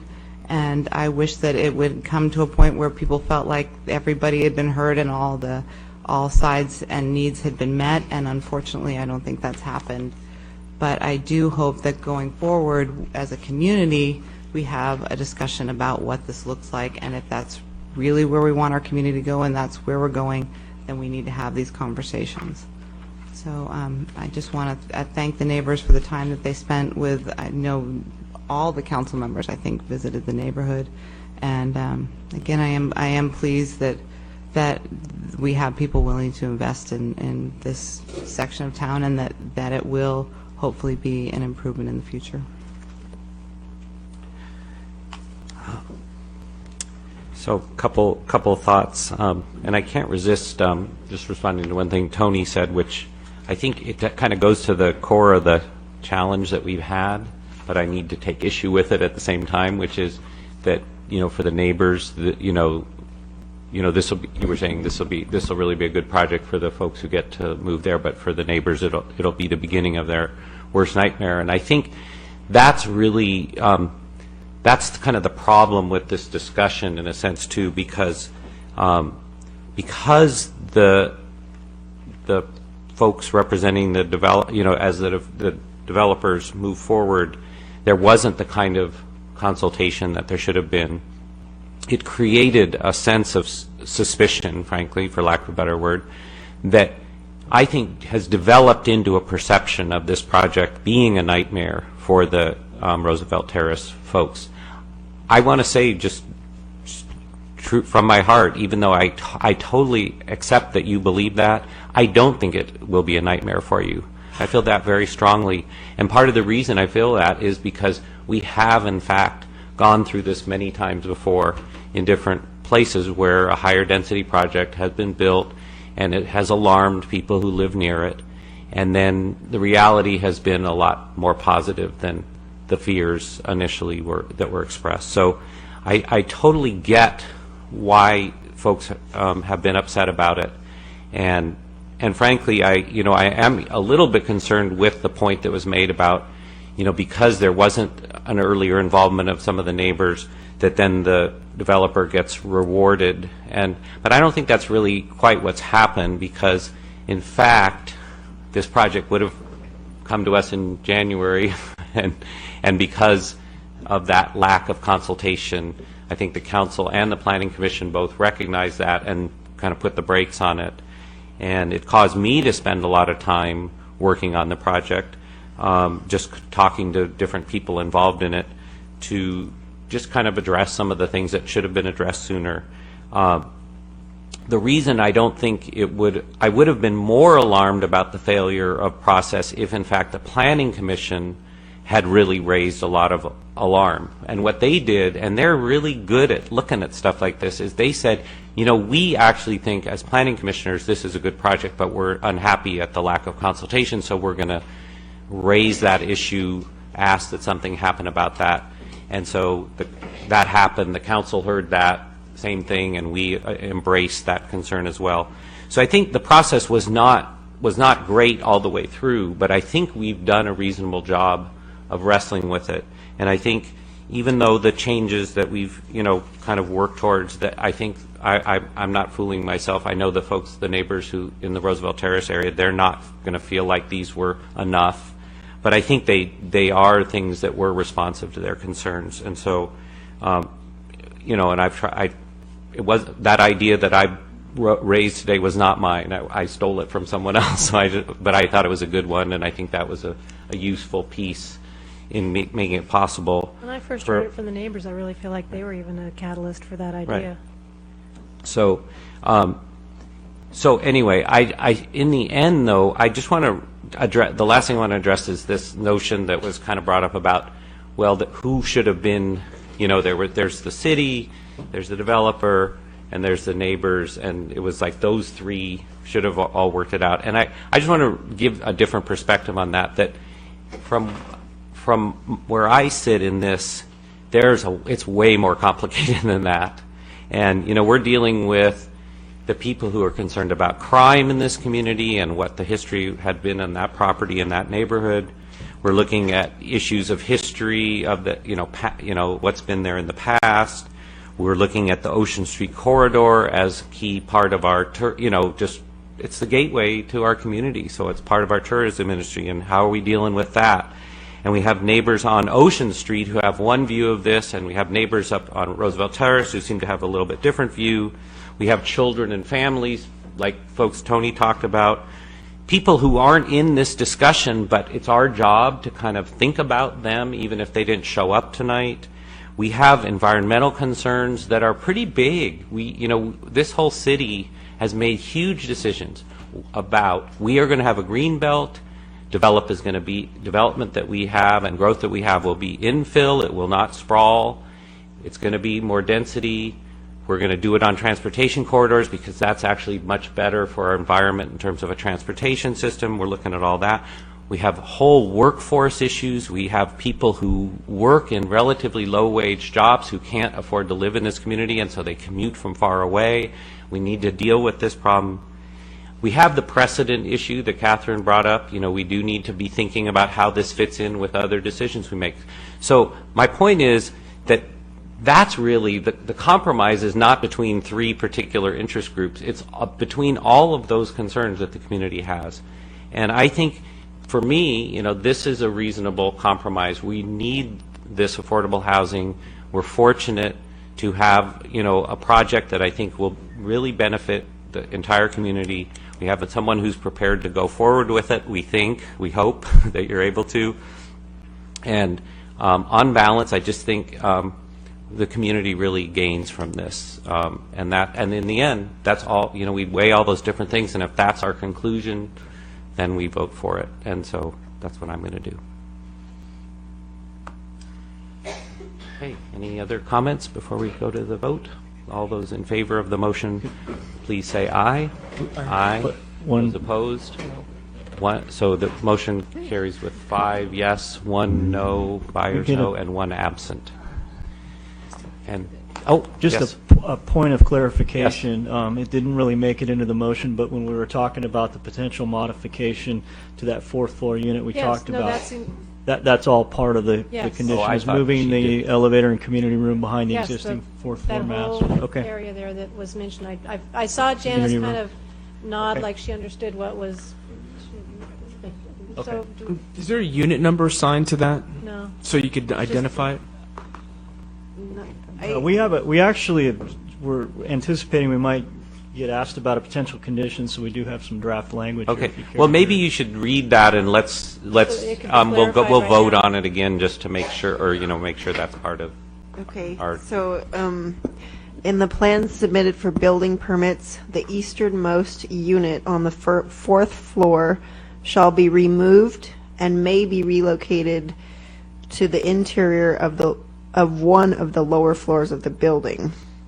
The bicycle storage and laundry rooms may be relocated to the southeast portion of the 4th floor, provided that their projection toward the rear property line is minimized. The elevator tower may remain at its proposed location. The modified project design shall maintain plan development open space requirements and be subject to review and approval by the planning director. Great. Janice, sorry, one thing on that condition. I heard you at the beginning. It said 1 floor, and what I'm proposing there, if we do this, is to have that be a townhome, so that would actually be, it would apply to the 2 floors. I just didn't want that condition to show up, and then we have to be back here with a specific request. You can just say shall be or may be relocated to the interior of the lower floors Yes, that'd be fine. of the building. Yeah, thank you. So you could work with that? So the way I'm going to do this is let's just clarify that that's included in the motion, and I'm going to ask us just to vote again, just so we don't have to. What do we do? Just a motion reconsider? or- Well, it's clear, I'm the maker of the motion, and yes, that clarifies the motion. Right. I don't think it's reconsider, it's just because we want to make sure the record's clear that that was part of the motion and that it got clarified. So we're just... Yeah, we're just going to vote Yeah. again. Voting Vote on again. the... It's the same motion. We're voting on the same motion. Okay. Okay. That That you language. seconded, but that language we're recognizing is That included language. in the motion. Are you good with that language, Tony? I was just asking so you're saying that you could work with that language to still Yeah. make it work somehow? Yeah, just with that one clarification Janice just made, which was that lower floors instead of one floor. Because if the point is that if I just am at one floor, then I won't have anything above it, and I'll take up more of the courtyard. So if I can do it as a town-owned project, I'll have less of a footprint on the third courtyard. So you need the word floors instead Yeah, of right. That's Yeah, what she's she got it. did it already. Got it. She said it that Yeah. way. Done. Yeah, she already She caught included it. Yeah. And he Well, said okay. this is the time. This is the time, right? This is when we check. We Well, listen. I know, but we did okay. that. Okay. Just checking. Okay, thank Okay. you. All right. So we're going to vote again. All those in favor, please say aye. Aye. Aye. Oh, Those no. opposed? And one. And Catherine. Oh, we got her. We got her. We got her. And so the vote is 5 in favor, one no from Byers, and 1 absent. I'm sorry, Mr. Mayor, I missed the second on that. That was. Oh, no, that was me. Okay. So that motion is adopted. Thank you. Okay, so as I mentioned before, we were going to just have a quick check-in on the calendar. I have a question on the calendar. Yes. When are we doing the CIP? We always had a special meeting for the CIP about now. That's Do we April know- yeah. 24th. Oh, we're doing it on a regular council Oh, we day are. Oh. at the next council meeting in the evening session. Is that right? Oh. Yeah, that's correct, April 24th. We don't have an otherwise an evening item, so. But before, so that's good, clarified. The other one that I want to alert everyone to the idea of is that for budget hearings, I wanted to explain something. We have all reserved, hopefully in our calendars, all of Tuesday, Wednesday, and Thursday. I want to propose that we continue to reserve all of Tuesday. We need to do that for sure. But that whatever carryover we might do would take place on Wednesday, later in the afternoon and into the evening. And the reason for that is that we would be able to, hey, you guys in the audience, we're still conducting business up here, so if you could have your conversation outside, that would be terrific. Thank you. So the idea would be that from 3 to 5 or so that evening, whatever leftovers we had from the first day would occur then. Then in the early evening, we'd have community programs who usually come during budget hearings, have their time, which I think is more convenient for them to do it early evening. And then, just so you know, just my idea is that then after that, we would do essentially whatever direction we want to give to staff. We would do after we've had all that process. Oh, I left something out there. That after the community programs, we would really invite the community to just come and make comments on the budget in general. I think this is a little twist, but I don't think we've generally gotten a lot of folks coming on Tuesday during the course of the day to comment on budget matters they care about. But I think if we provided that opportunity on Wednesday in the early evening, we might get some greater participation. So that's the framework. But so in order to do that, we need to sort of save in our calendar from about 3 o'clock into the evening on the Wednesday. Got it. Which And is then the and 5th, I your think. hope is that right? that Thursday is available to us, but we're keeping it I'm safe. sorry, I didn't just hear in your case. question. We were Like a confirming three- that Wednesday is the 5th. Like a 3 to 8? Wednesday is Yeah, save that much June time. 6th. Wednesday is June 6th. Oh, it is 6. Wednesday's the 6th. Okay, so that's what we're talking about, Wednesday the 6th in that later time. And then we're probably assuming that we don't need to do anything on Thursday. But just in case, we shouldn't just give it away to ourselves. We should keep it saved, keep it tabbed. So keep the evening of Thursday the 7th also, 3 to 8, or? No, I think what I would say is if we perceive at the end of Tuesday that we need more time, we'll just stretch it on Wednesday. I don't think we're going to want to go. I mean, we've generally done this in one day. Adding another half day should be plenty. I have a hard time imagining that we need to go into a third day. All right, 3 to 8. Okay, so if that's agreeable, then the last thing, I just want, do we want to do this, is there a need to do a city attorney report? I can do it in 5 seconds. 5 seconds, you got it. 4. Can you put on the timer? Yes. Let's start the clock. The items that the City Council discussed in closed session this afternoon are those listed on page 2 of the Council's posted agenda. Find it. There we go. Now your 5 seconds starts. I know. The council considered all of the tort claims that were on the open agenda, the Dumatril and 3 Wright tort claims, the Espinoza, McDonald, and City of Santa Cruz tort claims, as well as 1 item of threatened litigation. Council heard from the city's risk manager with regard to those items, but took no reportable action in closed session. The council had agendized the 2 wharf lease agreements that are mentioned in the closed session agenda, but there was nothing to report on those items, so the council did not consider those. And finally, the council heard from the city's human resources director with regard to an item of negotiations with the Police Officers Association, and she provided the council with a status report on that, but the council took no reportable action in closed session. That's the end of my oral report. Thank you very much. And with that, we are adjourned to our next regular meeting, which is on April 24th for a closed session after the hour of 1:30 in the afternoon in the Courtyard conference room, followed by open sessions at approximately 3 and 7 p.m. here in the council chambers. And with that, we may